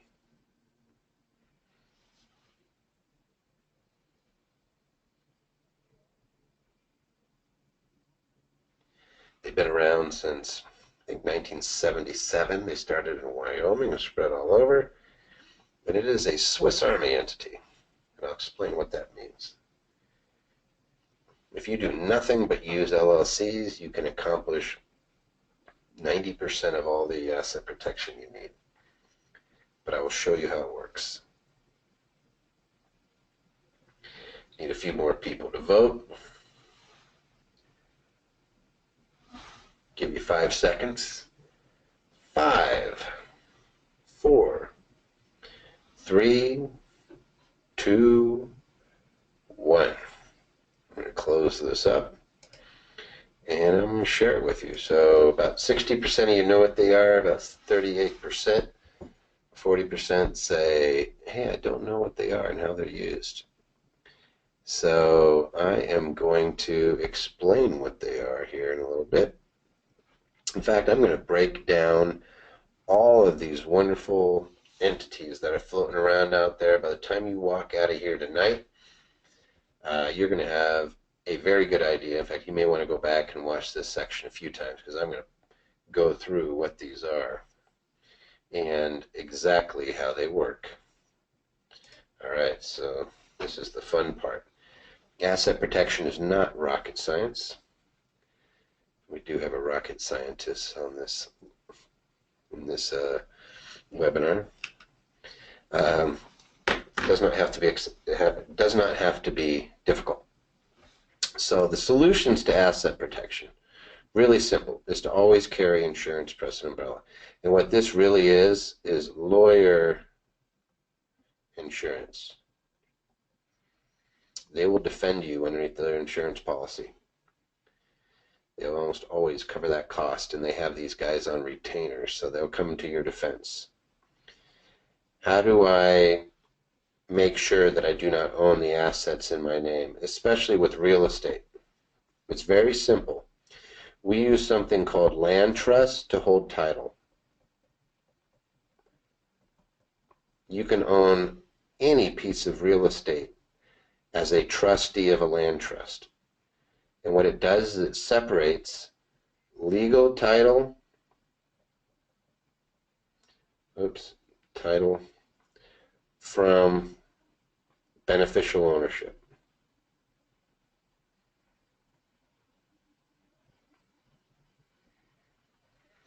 So the best examples that we have, somebody says, what about homesteading? On your house, absolutely. But if we're talking about addressing all three threats, one of those threats is death and disability.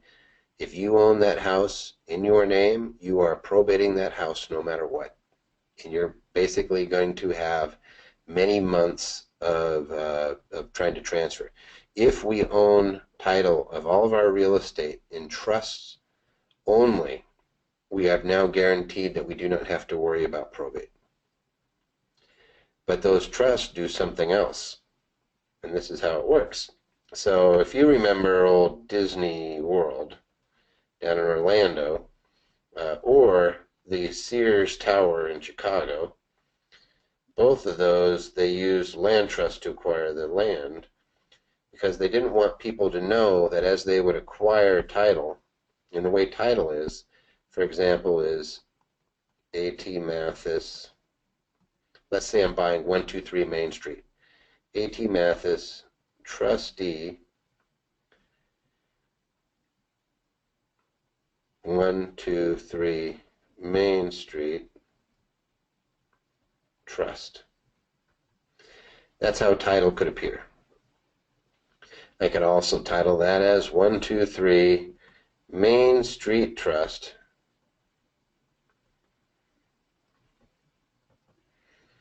dated November 28th, 2016, by its trustee, A.T. Mathis. That's me when I sign things. The reason I do that is because most of the time when you have digits that are maintained in a database, you're going to get about that far in a public record. It just removed my name off of that record from being the owner. Even if they do search, sometimes you can't even see the trustee, and you can actually use a third party. Like I sign trustee documents all the time for clients. If I do not want my name anywhere on a public record.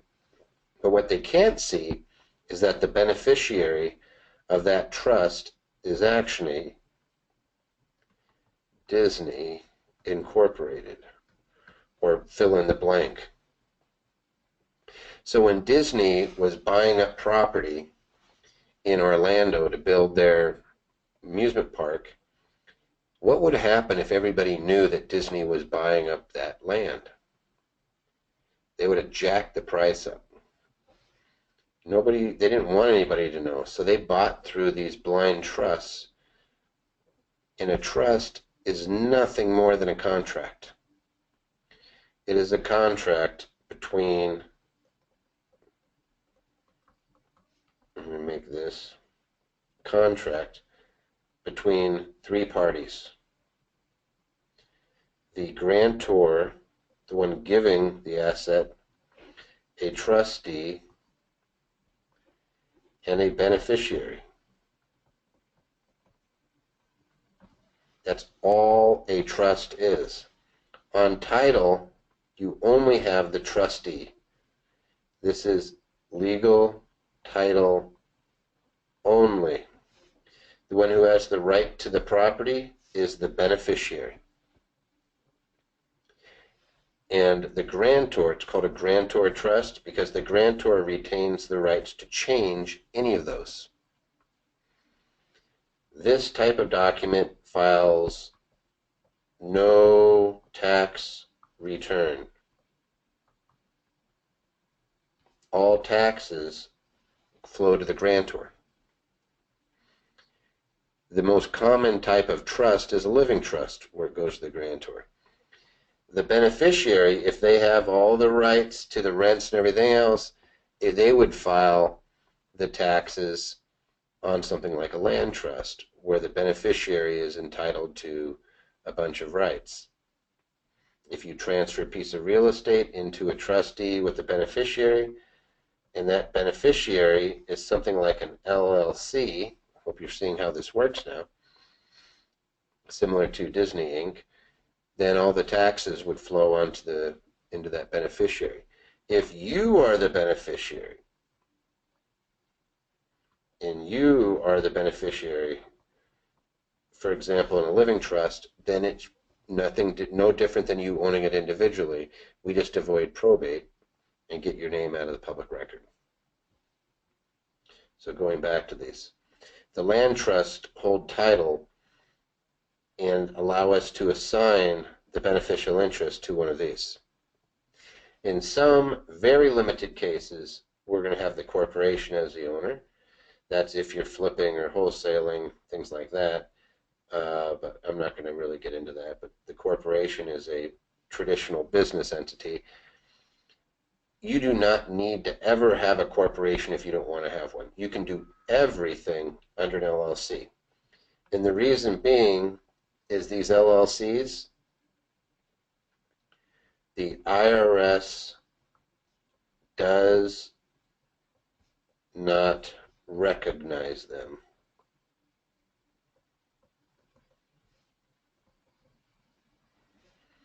You tell the IRS how you want an LLC taxed.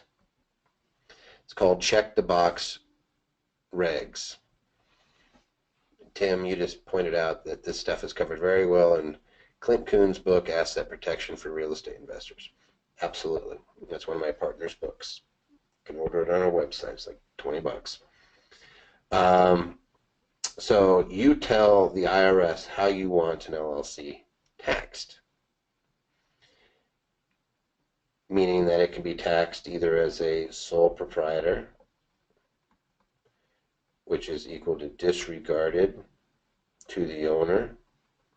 So if you own it and you want to have it ignored by the IRS, you can do that. So if you own real estate, that's cash flow real estate. There's some good things to having it owned personally. It goes on your schedule. You get depreciation, it's passive income, all that stuff. We don't want to mess that up. So we may set up an LLC and say, hey, IRS, ignore it for tax purposes, but it's there for asset protection. You could have it taxed as a partnership, 2 or more people. And I'll go over into this stuff in more detail as we go on. Or you may have it taxed as a corporation. So, yep, you can have an LLC taxed as a corporation. So if you've ever had anybody say, hey, you should be an S-Corp, that's fantastic. You can be an LLC taxed as an S-Corp if you want to. Just saying is that's why we call it a Swiss Army entity. It can pretty much be anything you want it to be. but they're very, very effective for removing things out of your name. Now, here's the terms you need to know to make all this stuff make sense. We have different types of liability. Inside liability incurs inside the entity. So if you have an LLC and you have a liability occurrence, it stays inside the LLC. It does not come out to you. This does not happen. Outside liability, on the flip side, is here's you,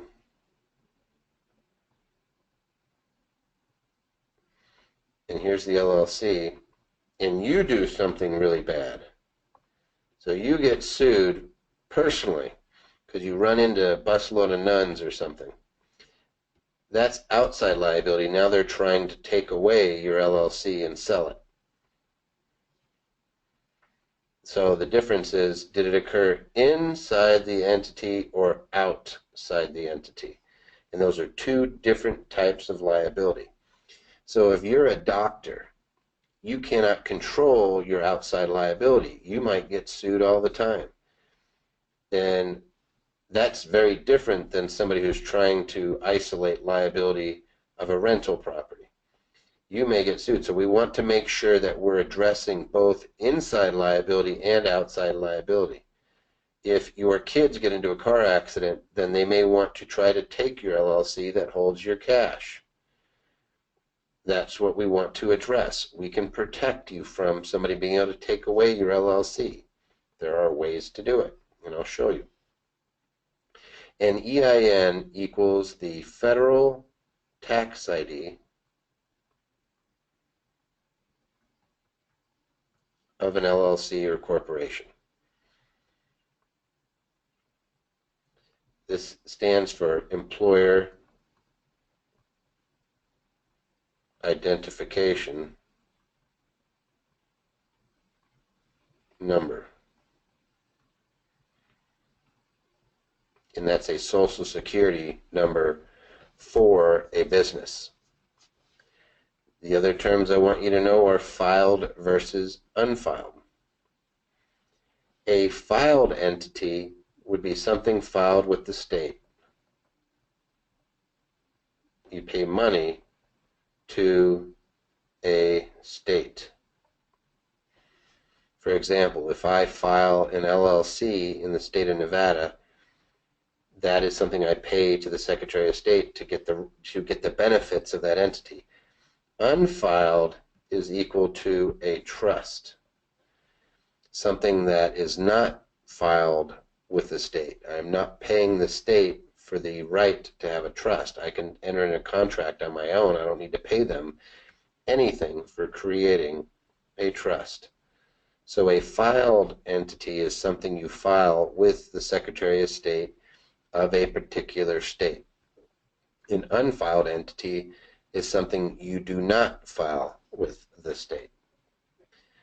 The next term is probate. Probate just means the process to transfer an asset upon someone's death. So a probate is a court process to transfer assets. I don't like them because probating takes a long time and is very expensive.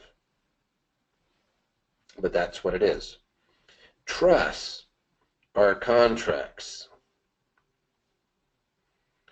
with grantors, trustees,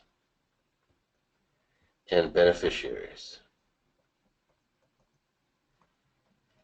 There are all kinds of trusts, but at the end of the day, all it is a trust. And if anybody ever says, my state does not recognize land trusts, or my state doesn't have recognized charitable remainder trusts, or irrevocable life insurance trust, or grantor retained annuity, like there's so many different types of trust. a trust is a trust is a trust. Your state recognizes contracts, and common law recognizes these entities in all states. And many states have specific statutes that allow particular types of trusts. For example, we call land trusts Illinois-style land trusts because there's a statute on it. There's a statute on land trusts, I think in 8 different jurisdictions. But even without it, it's recognized under common law in every jurisdiction.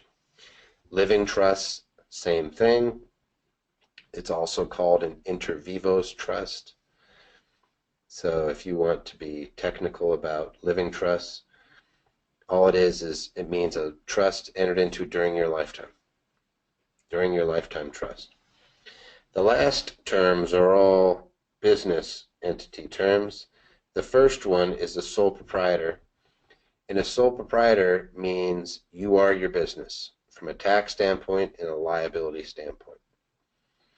So you can have an LLC taxed as a sole proprietorship, meaning it's an LLC for asset protection, but from a tax standpoint, we ignore it.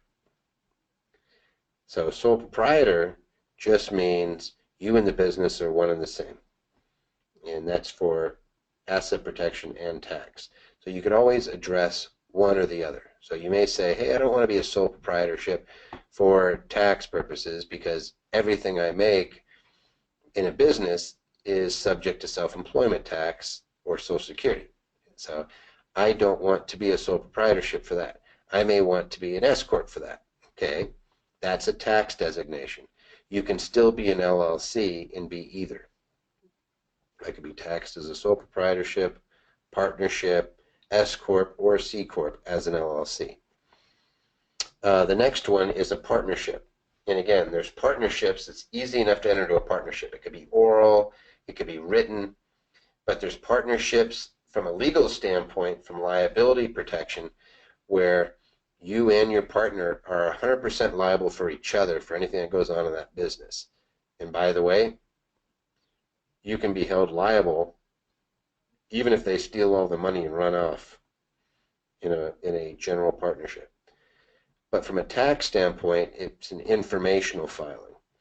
So you can still have an LLC that protects you from an asset protection standpoint, and it's a partnership from an IRS standpoint, meaning it files a Form 1065 every year.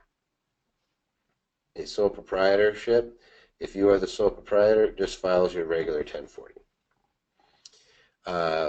Somebody says, what is an S corp? Okay, so corporation is what we're down to down here. I'm going to hit this one first just because you asked the question, April. A corporation in all of these filed entities, which is these two, is an artificial person. That's why it protects you against liabilities. The artificial person is liable for contracts, for doing business, for claims against it. It could also sue other people and be sued. From a tax standpoint, there's two types. There's the traditional route, C corporation, and it pays its own taxes. And we'll be going over this in a later webinar, so don't try to remember all the tax stuff. Gaining to Give is all about taxes when we hit that one. It pays its own taxes in a C, and then there's the S corp, and the taxes flow down to the shareholders. The easiest way to think about this is if I have a C corp and it makes $1,000, it pays tax on the $1,000. If an S corp makes $1,000 and I'm the owner, I pay tax on the $1,000 at my tax bracket. The C corporation has a different tax bracket. So, for example, in a C corporation, the first $50,000 are taxed at a flat 15%. And again, I'll go over this in a little bit, and in future webinars. You're going to hear this multiple times.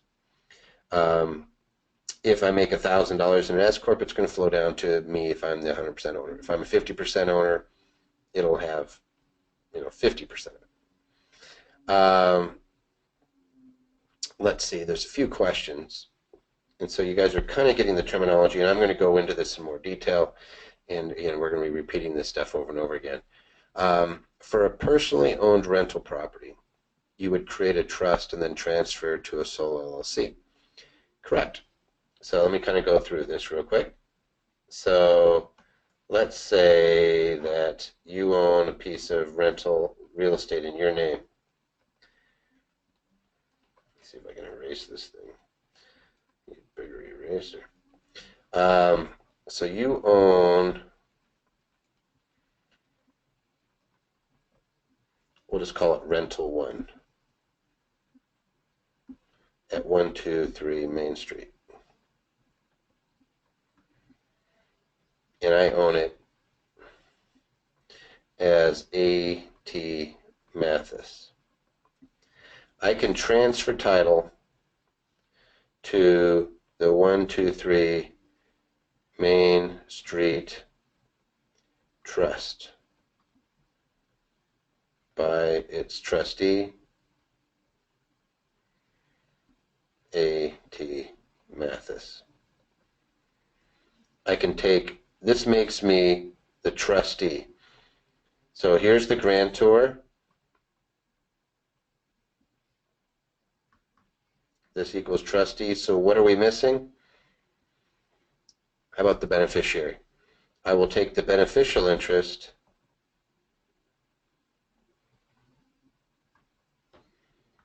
and put it into an LLC.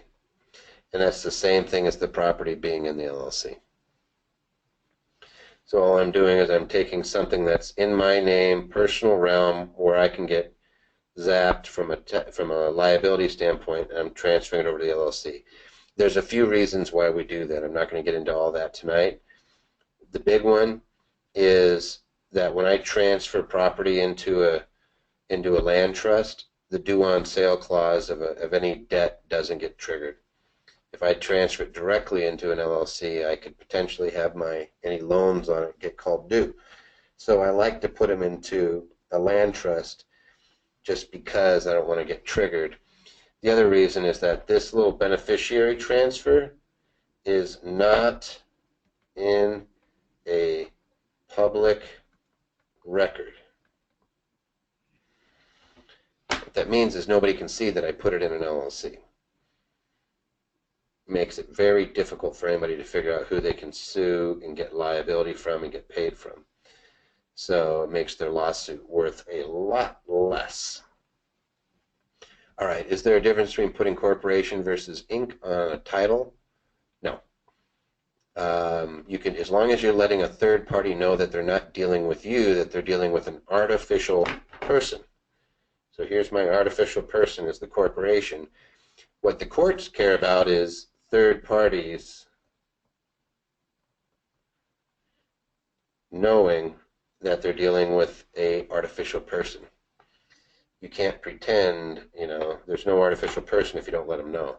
So if you say, hey, this is A.T. Mathis, and I'm A.T. Mathis Consulting, they're going to think it's me. If I put A.T. Mathis Inc. or something behind it, or A.T. Mathis Corporation, now they know they're not dealing with me as a person anymore. They're dealing with me as an entity. So that's all the courts look at. So here's the filed structures: corporations, limited liability companies, limited partnerships. The beautiful part about filed structures is that they don't die. So if you put property into an LLC and you die, you don't have to change title of that property. So when we talk about creating dynasties for our families, this is why we use them.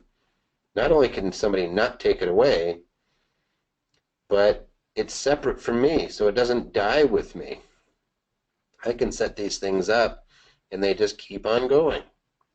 They're fantastic for asset protection. They're great from a tax planning standpoint. There's going to be lots of things we're going to talk about when we talk about getting to give. And they're covered under state statutes, meaning that when you hear about courts and you say, Hey, that's the judicial branch.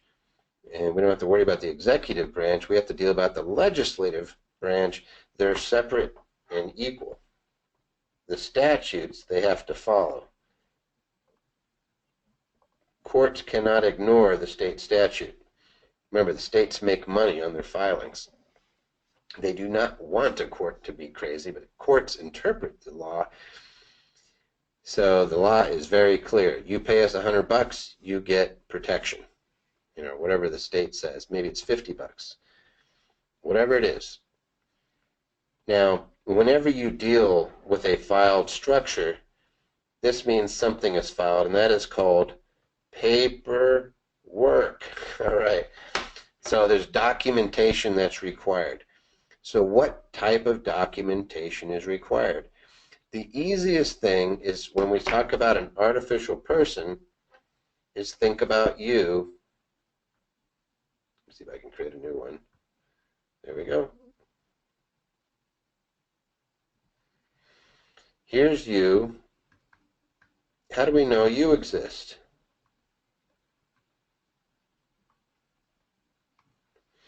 So the easiest thing to do is say, hey, how do I know this person exists?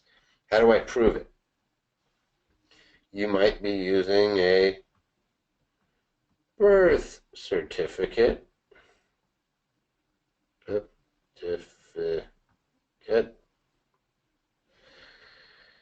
So there's a birth certificate. Somebody says your social security number.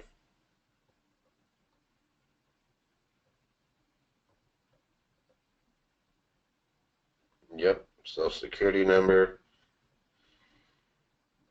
What else? They can look at your body. They can look at your tax return. Yeah. All of these things let me know that this is a person. Now, what if we made an artificial person? We say we made an LLC or a corporation.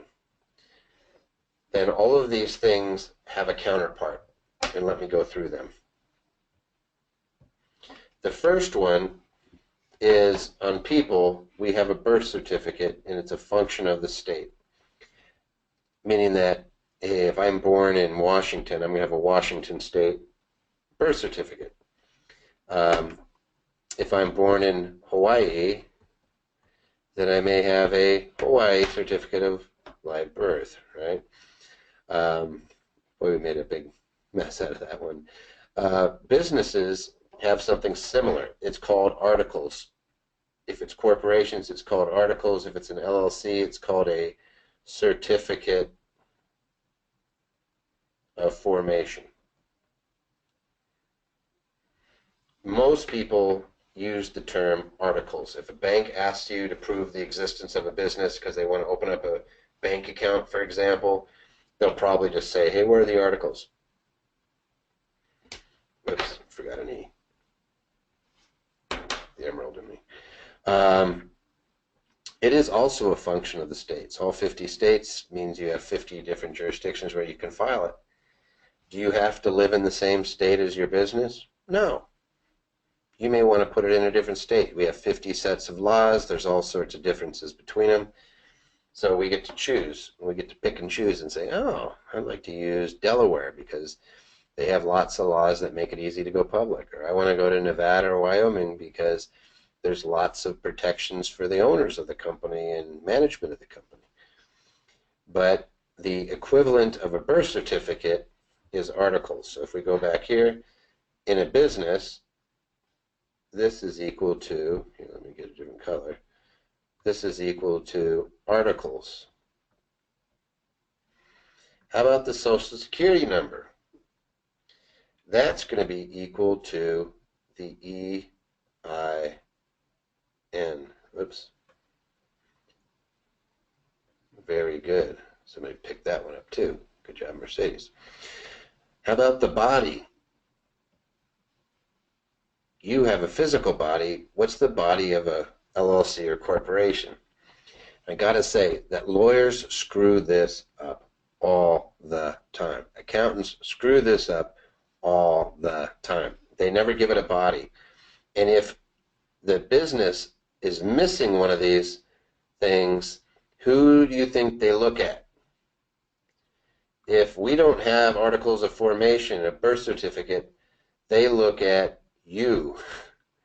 They look at your birth certificate. So if we don't have the business side, they look over here. So the default, if there isn't one of these things, is they look at you. In the case of an LLC, you have an operating agreement. In the case, good job, Carl. In the event that it's a corporation, you have something called bylaws. If they do not have one of these two things, they look at your body, they look at your assets. So if you set up an LLC and do nothing more than file it with the state and you don't have an operating agreement, you may as well have not filed the LLC in the first place. The tax return. That's one of the few things where you can have an LLC and you could say, hey, IRS, go ahead and look at my personal tax return. This is where we designate it. If it's a corporation, it's going to be an 1120 or 1120S. All right, somebody just asked, what exactly qualifies as an operating agreement? It is a contract between owners and owners and owners and management. So an operating agreement is a fancy way of saying it's a contract between whoever owns the company and their dealings with each other and whoever owns the company and who manages the company. So easiest way to think about it is bylaws are going to, most people are used to corporations and having a board of directors and shareholders and officers. The bylaws are what lists out all the different rights between all of those parties. So when you can sell shares, who you can sell them to, what is the manager versus owners. So for example, in an LLC, you're going to have members as the owners. That's what they call it. That's the term of art that the states use. So they'll say, hey, who are the members? All right. Then there may be a manager, the person who runs the LLC. Can the members be managers? Yes. Can you choose to be a member-managed entity? Yes. Can you choose to be manager-managed? Yes. All of these are choices, and it's going to be contained in these documents. A lot of times people just go in and file a name and they don't make any of these decisions, and if those decisions aren't made, then they default back to you, and they hold you responsible, tax-wise and liability-wise. So we want these things to be listed for the LLC or corp, so they don't look at you, instead they look at the entity. That's what asset protection is. It's basically creating it. Got it. Wish I would have had this before I talked to the bank to open an LLC account. Yeah, the beautiful part, and Kim, you just asked the same question, can you change the operating agreement or bylaws? Yes. You can change a contract whenever you want. You can always change the contract. The only time you can't change a contract is when you put restrictions inside the contract as to when it can be changed. So for example, if I say, hey, this agreement can only be changed with 60% of the owners saying it's okay to change it, then you just have to have 60% of the owners to change it. If you own it all by yourself, then it's easy to change. You just basically have a meeting with yourself. Go take a shower. While you're in the shower, say, hey, should I change the agreement? Yes. Okay. Now go change the agreement. There you go. You had a meeting in the shower. You can ride off the water. Just kidding. All right. So here's what it looks like. This is a limited liability company charter. And all I'm saying is, hey, state, pay me. I'm paying you. And this is what the state gives you back. It says, this is when Ross Miller was the Secretary of State.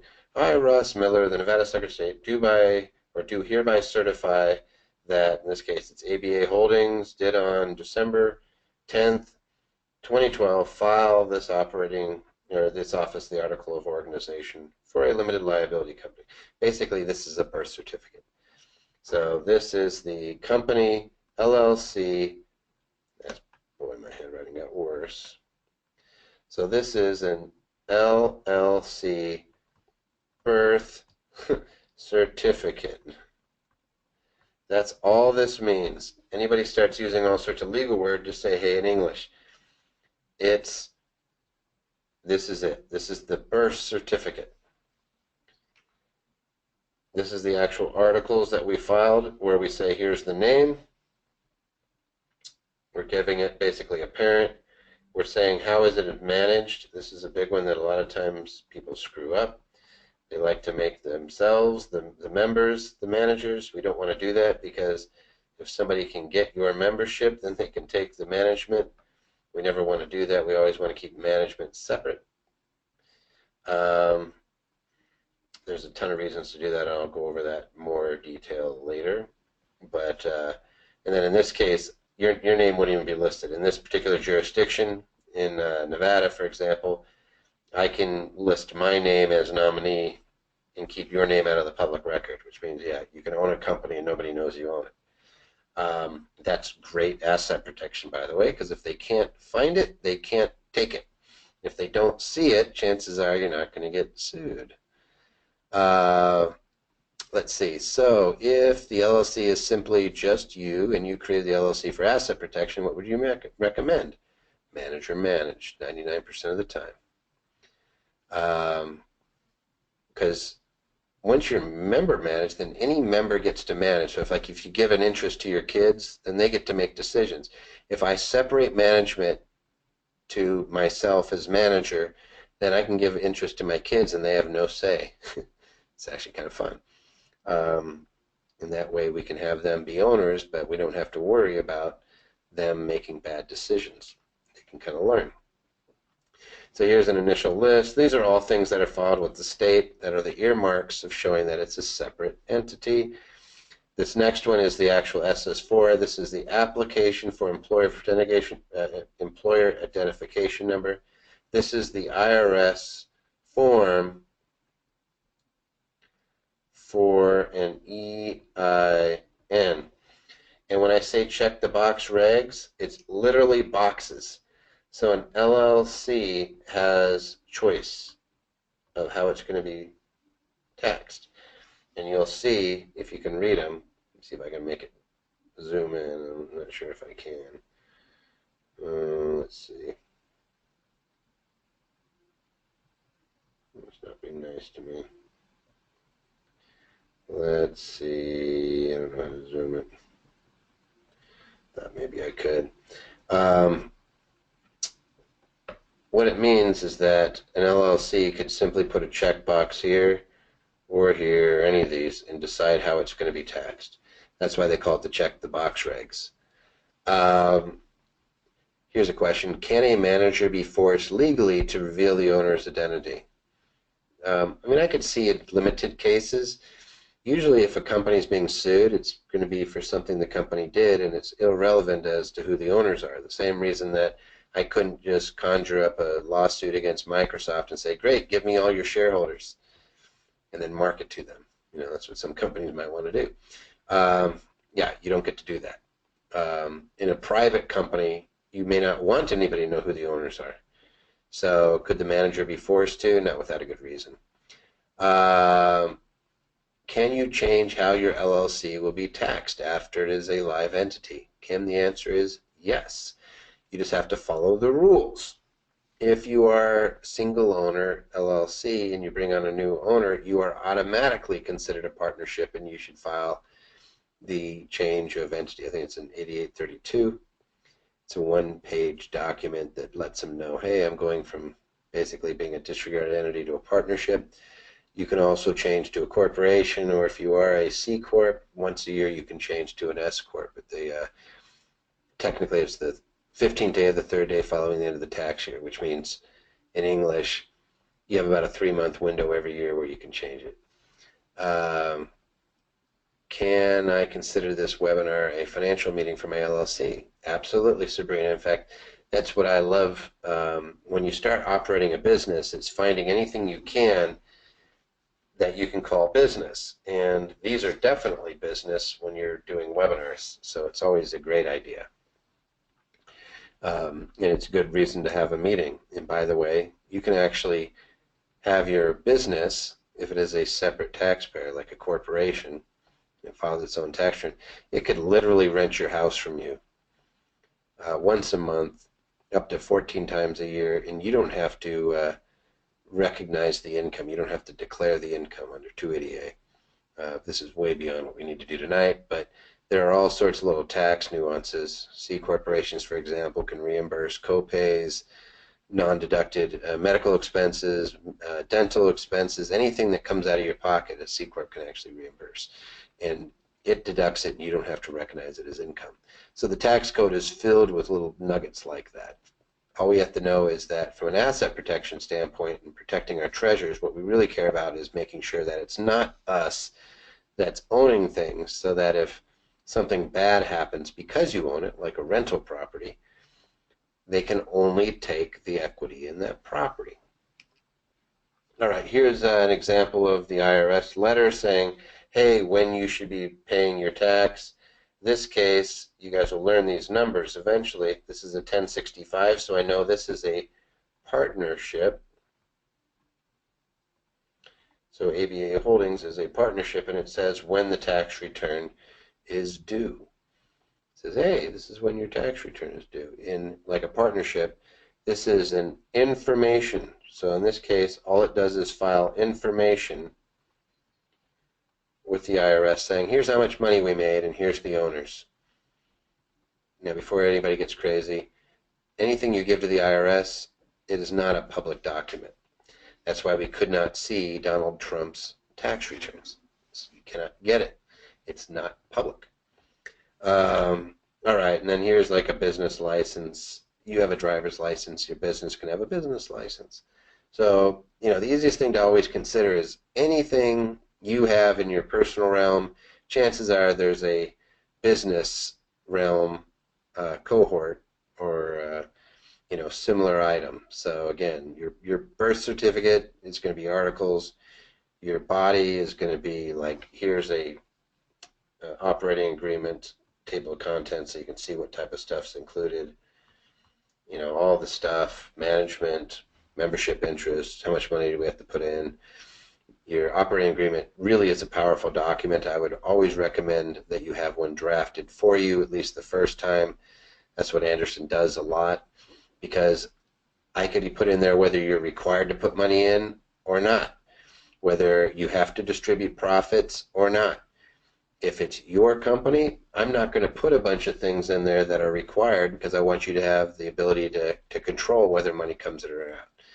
But if you have partners and everybody's getting together to buy a piece of property, you might want to be able to compel them to put money in case there's repair bills or things like that. But anyway, so this is just an example of the body. Going back, and we'll talk about trusts again. The trusts, you have two choices. So these are non-filed entities. If you remember, we went over some of those terms. There's revocable versus irrevocable. They really came about back in King Henry VIII's day in England, and here's where they came about. Back in England, if a king owned, basically they were considered to have all of the property, and then they would have people that were given, lords, say you can have this area of property that you get to oversee, and the peasants that would farm the land would give, kind of a pledge, hey, I get the land, I get to work off the land, I'll pay you a tax, and if you go to war, I'll go fight for you.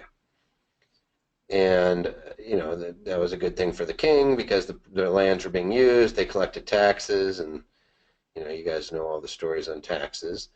And the feudal, the lords would basically oversee that, the lands that were given to their control.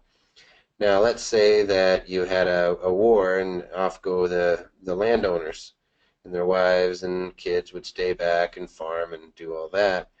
But what happens when one of those people gets killed? Well, back then, the women couldn't own the property. And so there was a transfer of that to somebody else. And God knows what happened to the wife and the family. Oftentimes they'd end up, working on that land for the new landowner, but they didn't get to own it. And there was a tax on the transfer. King Henry liked that because that made him more money. So sometimes they would send lots of people off to war, and sometimes it was questionable as whether they really had to send them. But if they didn't come back, then that land would switch and there'd be lots of tax. So some lawyers came up with the idea, and this was back then it was called solicitors and counselors, but basically lawyers came up with the idea that, hey, we will hold it in trust, and so if so-and-so goes to war, that's a sword with a shield, hey, before they go, the lawyer, here's the lawyer with a briefcase, kind of like a shield, and a pen, will hold title for the benefit of the wife.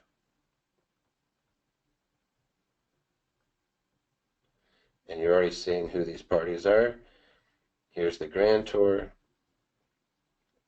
for the beneficiary. And that way, if the grantor dies, we don't have a transfer tax, and the wife continues to get to stay on the land.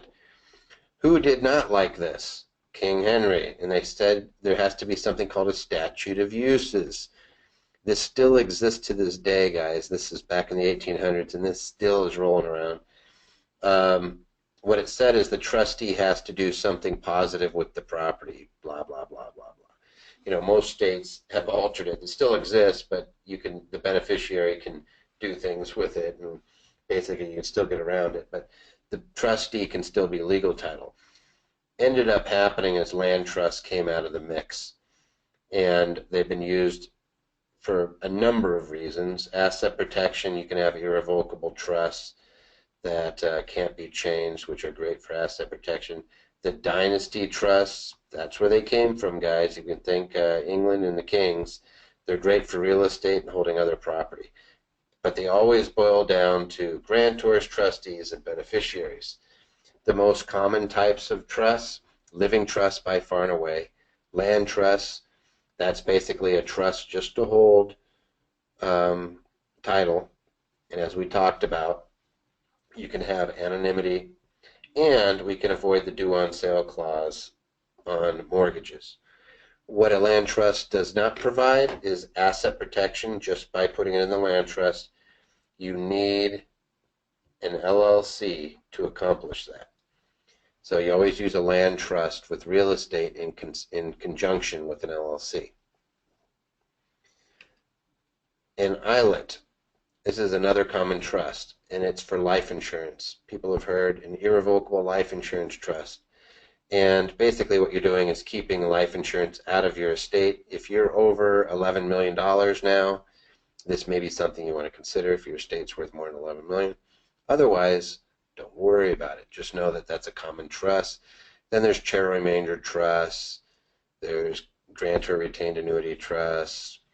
There's all sorts of personal property trusts. These are all basically the same animal of grantors. And then usually the name of the trust, because we don't just call it a trust, we'll usually have something descriptive.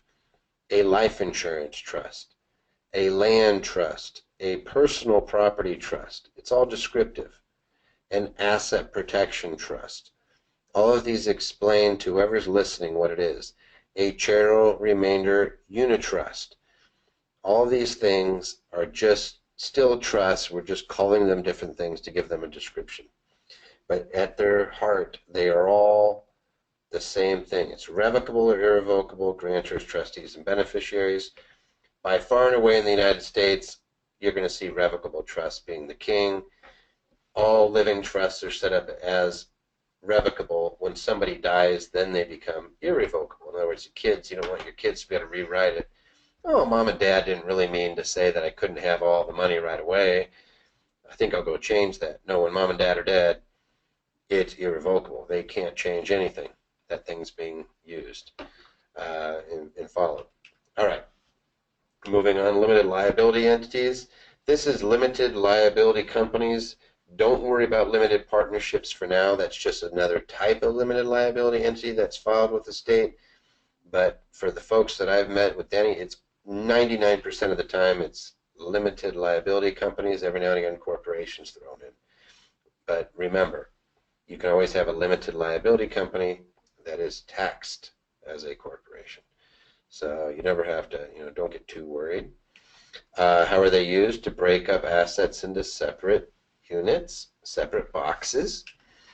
They isolate assets from the personal realm of the owner, so they can't take it away from you, and to isolate the business owner from the liabilities associated with the business. So again, let's go back to a quick looky-loo. Go back here, section. So here's you.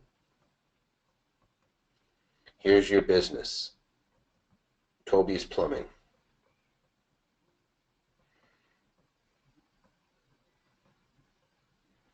LLC. And I put this in a box. And there's a bad liability occurrence. Let's just say there's lots of water in somebody's basement because I broke their pipe and they sue the heck out of me. There's the water and I get sued. Where's that liability staying? Does it affect me? No. It stays inside the business. So they're really perfect for that reason. They isolate the liability. The other good thing on that, besides just having the inside liability, is there's something called charging order protections in states like Wyoming and Nevada. And what that means is an outside creditor. So here's you, and you get into a car accident, or better yet, your kids get into a car accident, and they get a big liability, and you're getting sued by somebody, and they want your money, and you have all your cash in an LLC. Let's just say this one's in Wyoming. The most they can get, creditors cannot have the cash. The most they can get is what's called a charging order or a lien. What if I just spelled that wrong? No, I spelled it right. I'm doing crazy lawyer thought. So most they can get is a lien against that LLC. They cannot take it away. They cannot take it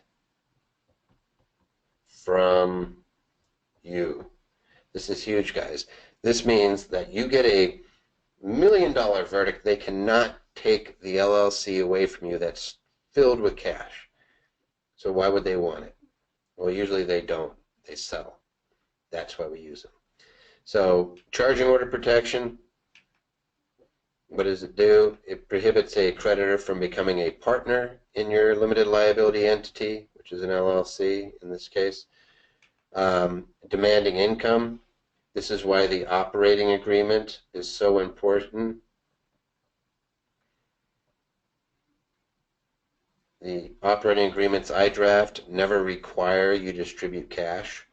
It gives you the option to, and you're in control. They cannot become a manager, and they cannot protect you from distributing, they cannot force you to distribute assets. Even more importantly, they can never become managers. They can get a lien, which is basically they're sitting around waiting for you to sell the company. Basically, charging orders are pretty darn awesome. What they do is allow the creditor to have monies you choose to give them. But the one thing that they may get hit with, and there's a revenue ruling on it, is they have to pay the tax on the income. This is the actual thing. And this is the actual case. They had to pay the income taxes on the LLC during the period of time that they had the lien. It makes people not want to get a charging order. They could get stuck with the tax bill. So they're saying to the lawyer, hey, I want to sue Toby and get his assets. The lawyer says, well, you may just end up paying his taxes for the next 10 years. Maybe not a good deal. So they may say, well, maybe we should just settle. So limited liability entities really do become strong.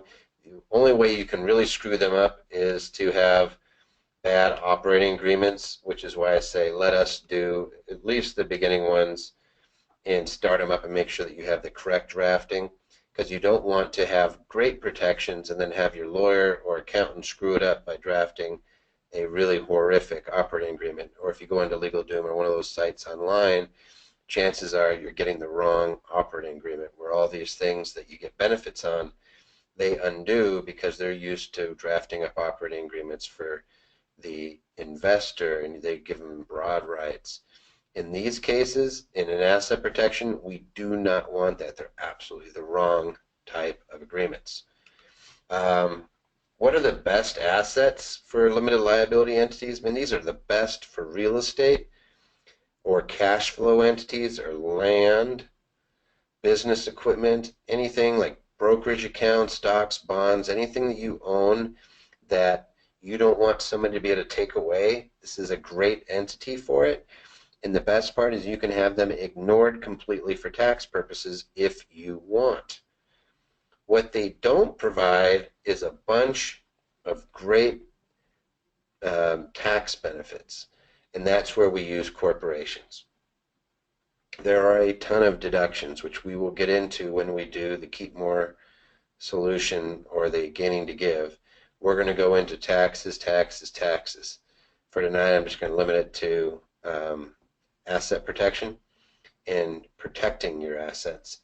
But just to give you a little precursor, corporations are awesome because A, they don't die, they keep going on. We can choose, because it's an artificial person, there are types of corporations, the main one is the C Corp, that we can even make its tax year different than yours. What that means is you can have a December year end, and we could choose to have our corporation's year end something different if we want to mess around with when we recognize income. Frankly, I like to use a different tax year end, so I have tax returns due at different times of the year. Spread them out. The basics of a corporation is you have shareholders, directors, and officers. The shareholders own the corporation. They are not liable for the acts of the corporation. The only thing they do is they vote on the directors, assuming that you have voting rights. But shareholders, basically, if you're the shareholder, you get to choose who the directors are. Now, directors may or may not receive wages. You don't have to pay them anything. In fact, they could simply get tax benefits getting certain things covered, like going to events. Hey, directors, we'd like to make sure that you guys go to Danny Johnson events. That's perfectly acceptable. We want you to benefit us and learn how to run. Directorship may be good for your older children that are over the age of 18.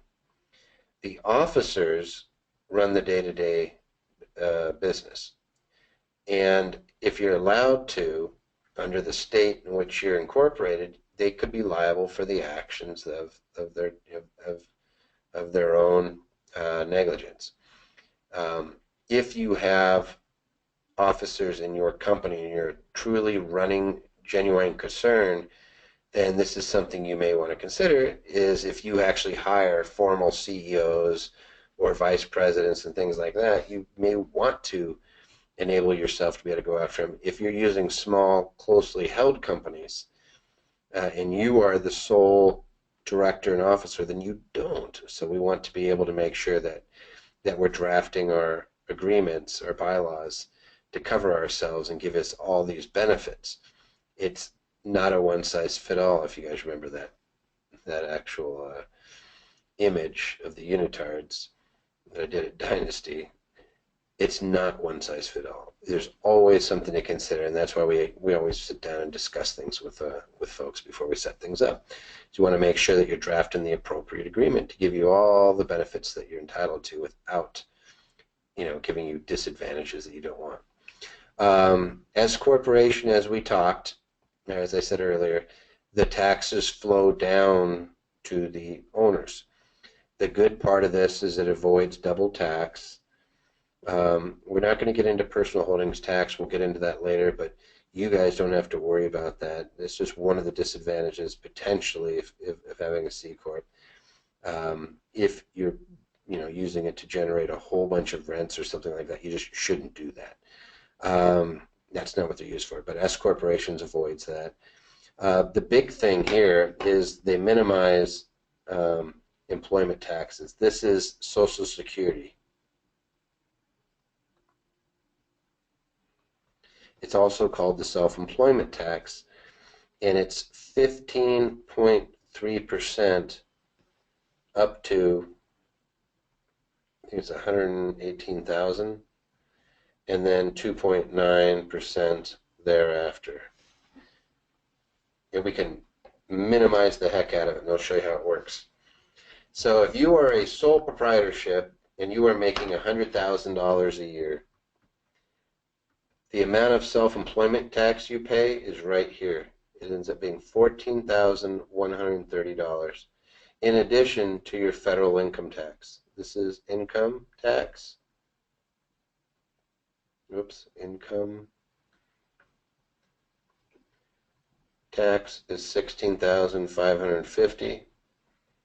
Self-employment tax or Social Security is almost the same amount. This is the silent killer. So your total tax was $31,000 on $100,000 of income. This is bad. We do not want you to pay $31,000. That's what a sole proprietor would end up paying on that money.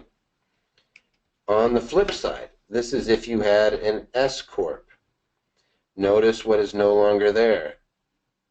0% Social Security on your personal tax return. This is what happens to the tax. It literally goes down to 18,700, or basically it's $18,670. The difference is about $12,000. Now it's not quite that simple because you would have to take some payroll with an S, but without getting too complicated, it really is close to that. It's about $10,000 per 100,000. So if you are a sole proprietor, you should not be. If you are making money, it usually will pay off huge dividends just to be an S corporation from a tax standpoint. But again, we'll get into more of that. If you have questions on that, you can always shoot me an email too. We're down to the last 15 or so minutes, so I want to make sure I hit a few things. Then I'll open up to questions. A C corporation is not a flow-through entity for federal tax purposes, which means it is taxed at its own rate. And I'll show you what that rate is. Let me see. Yep. This is the actual tax bracket, and that's the same for 2016. It did not change. So it'll be the same 2017 unless Trump changes it. They're talking about making this the top bracket, this 15%. But you can just see that if you have some extra earnings, it may not be a bad idea to have some of that earned inside your C corp. Now accountants scream and cry about, hey, there's a double tax. Yeah, it's 20% or long-term capital gains for dividends. So if you screw up and you have $10,000, flow into the corporate tax bracket, you're looking at an aggregate tax bracket. Usually it's around 27%. It's 15, I guess I should say 15 to 20%, depending on your tax bracket. It ends up being about 27% when you actually do the calculation, because you don't have to pay tax on the money that the corporation pays tax on. So usually it can be a better thing for my clients. It's almost always a benefit to have a little bit of money running the C corp. That said, you control that. You do get increased control over whether you have to recognize income, and you get a lot of fringe benefits, which we'll go over. These are tax benefits. that are only available in a C Corp. There's a bunch of them. Last but not least, and I'm not going to blow your brain out of this, there's something called a 1244 stock loss, which means if the corporation manages to generate losses because it's writing off so much stuff that it's actually creating losses, at some point in the future you could dissolve it and take all those losses on your personal tax return. I've actually done that with clients where they closed up a business that had a bunch of losses trapped inside so they could take it personally. We had $60,000, $70,000 of deductions on their personal taxes. There's sometimes a reason to do it. The last thing to look at is where to incorporate.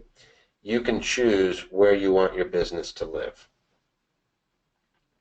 Rather than get into all this in specificity, I would say this is a discussion you have. If you're looking to set up a corporation, if you're working with us, our advisors will look at your specific situation to determine whether it makes sense and then give you your options. Every state is a little bit different. So there's sometimes, like for asset protection, I use Wyoming and Nevada a lot. If you're going to have a bunch of investors in your company, we're probably going to use Delaware. But if there's an operating business in your local jurisdiction, in your state, then that business may either need to be registered in that business or own a subsidiary in your locale. But we'll get into all that. What I want you to know is that you have a choice of all 50 states.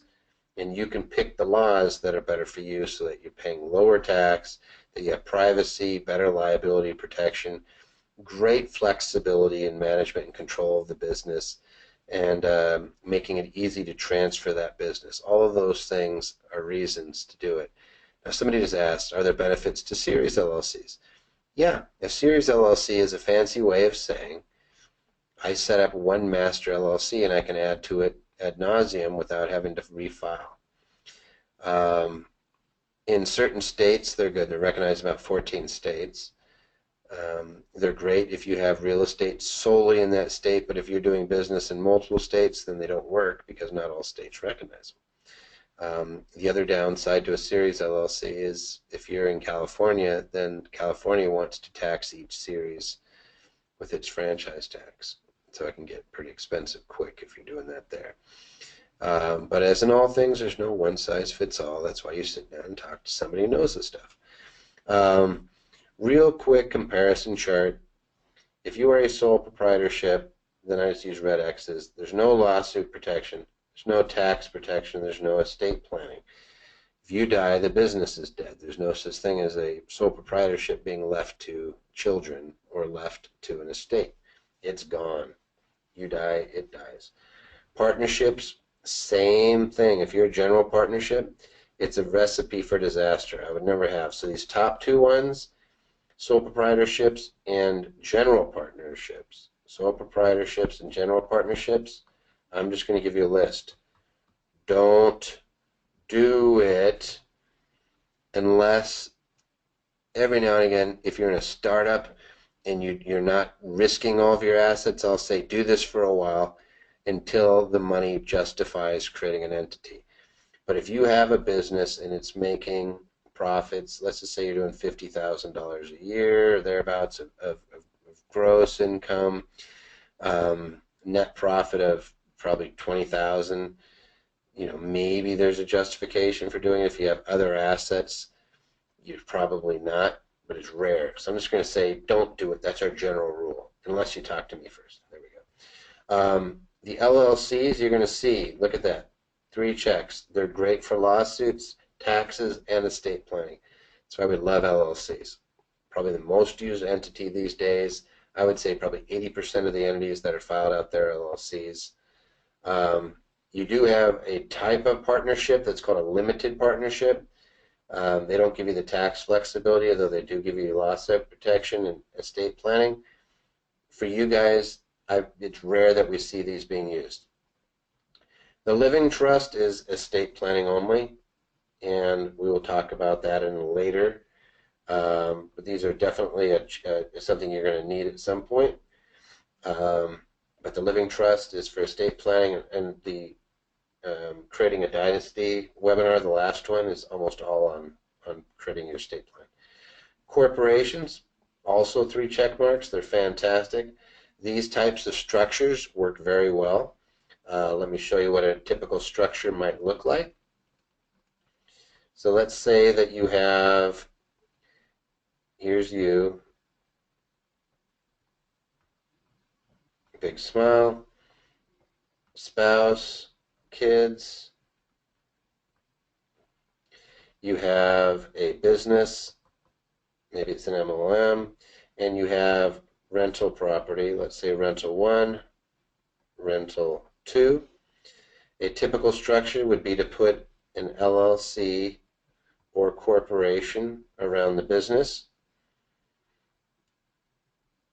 an LLC around each rental property. Now that may be a single LLC, depending on how much equity is in the rental property. We look at it and give you your options.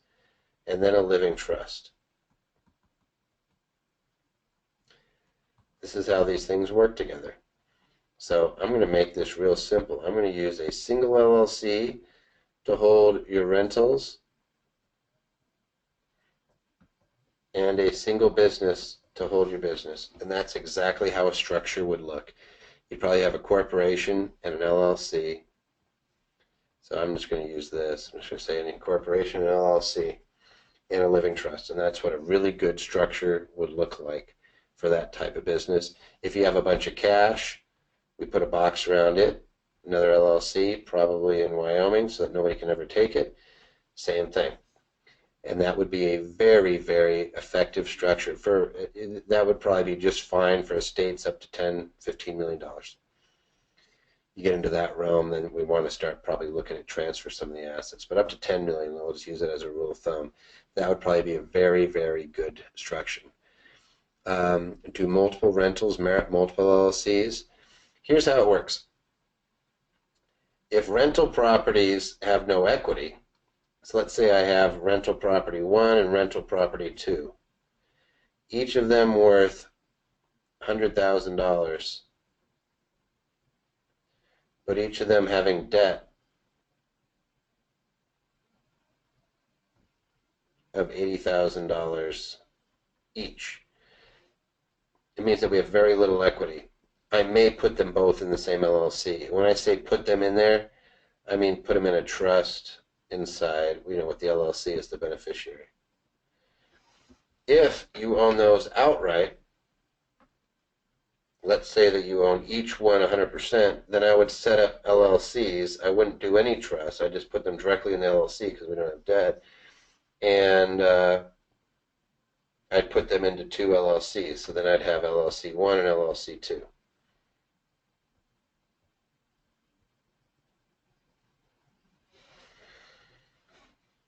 So it's always going to depend. So the answer is kind of it depends. Let's jump back. All right. So here's a quick review. When you have a person, you're going to have you have things that relate to you as an individual that prove that you're alive and that you're still there. Entities have something very similar. So for example, we have birth certificates, social security numbers, driver's licenses, we have passports, we have a place where we live, we have a physical body, we go see a doctor, we have medical records, we have bank accounts, and even credit cards. All these things are in the personal realm, the people realm. Entities have something very similar on its side, but they're different. Every one of these things is different than what would be in the personal realm. And quite often there are advantages over here, and we don't even know they exist half the time. So your formation documents and your annual filings are what prove that the entity is in existence. Instead of having a social security number, the entity has an employer identification number. Instead of having a driver's license, a business will have a business license.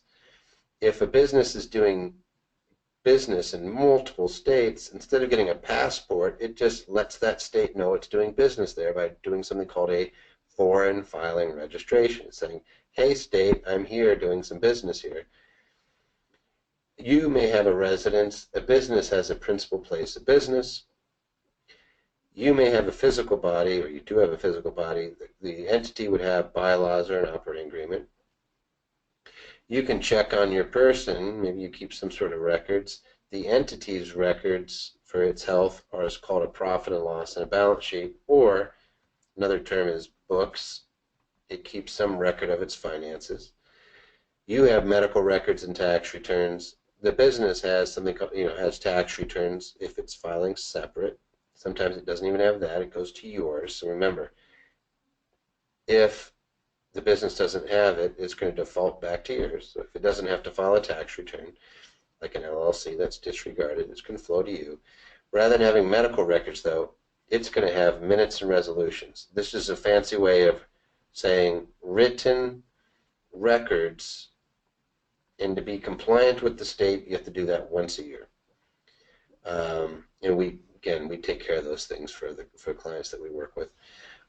People, you have your personal bank account and you have your personal credit card. It's going to be really weird to you guys to hear this, but you have business bank accounts, but you also have a whole different world called business credit. That's completely different than individual credit. It is a completely different game. And I'll get into that in some of the later webinars, but it is night and day different. So that's another one of those things you look at. We do the risk analyzation. This is actually step one of the Anderson system.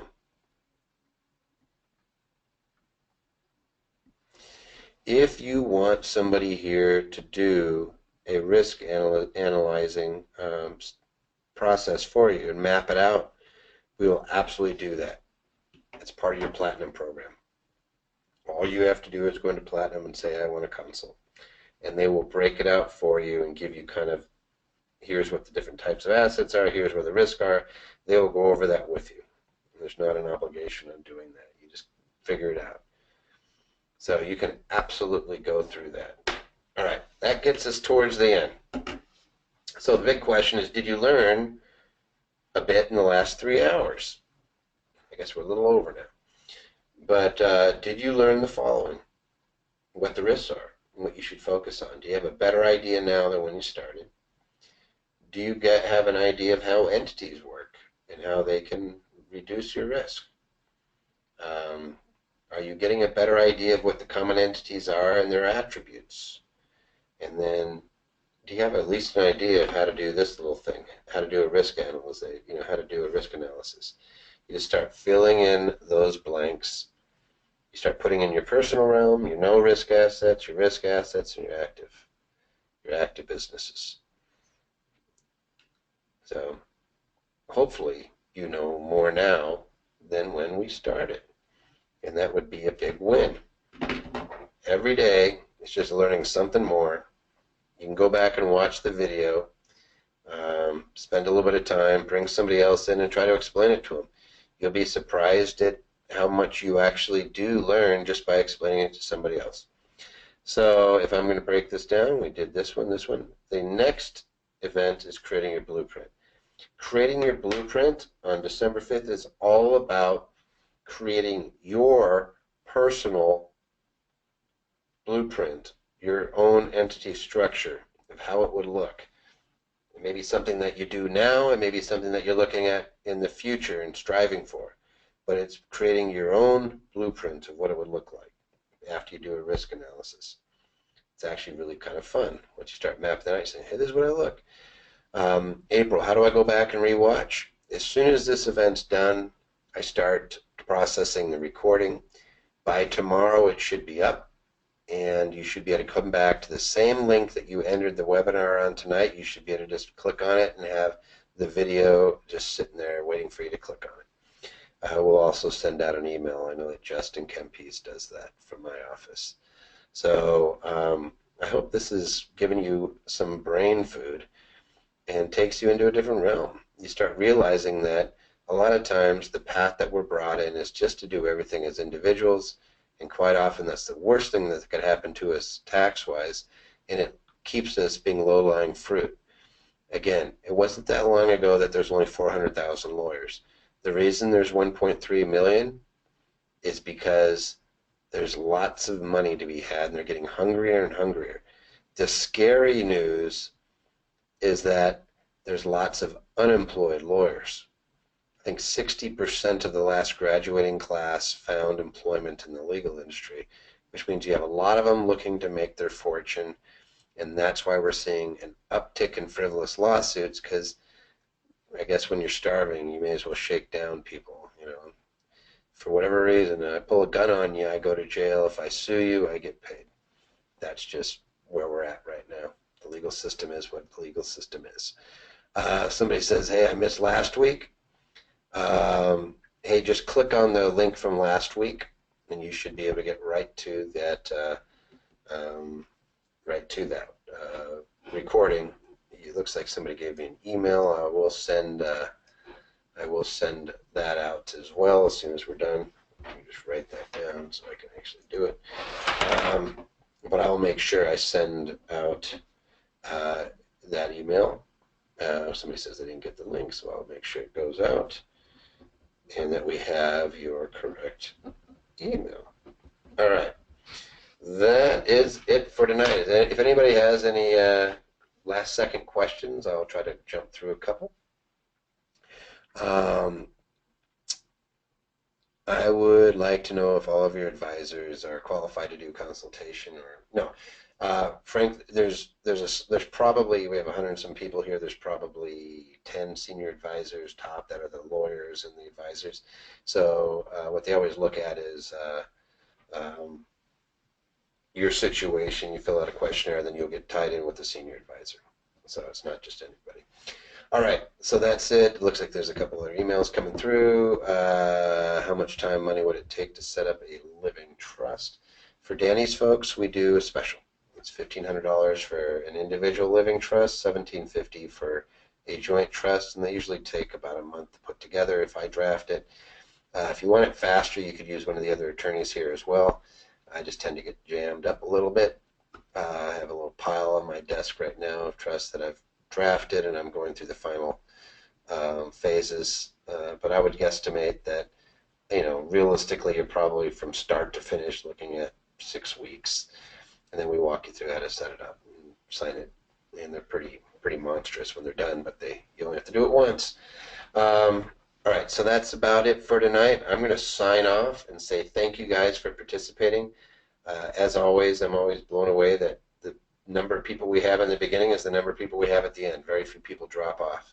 So you guys are truly dedicated. Get the other stewards to watch this, share it with the other stewards, bug your friends that are going to be going to the class in January and the first steps to success in Dynasty. Make sure that they're taking advantage of this and that they're getting, you know, really taking a look at how to set things up. And, you know, invariably you're going to find people that this pertains to.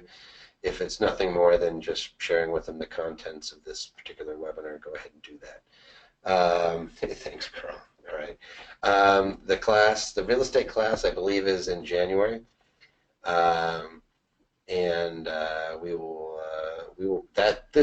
That's where it really gets exciting for me, because that's where I can help you guys make a bunch of money. And I know real estate, I've just been doing it for a long time and have copious amounts myself. So that's my personal belief, and I have a lot of experience in it, and see the numbers and have 5,000 returns a year that we do here, and I can see who makes money and who doesn't, and real estate seems to be by far and away a great cash flow asset. So that's it for tonight. Until next time, this is Toby Mathis signing off, and again, I'll be talking to you guys next week from sunny Maui.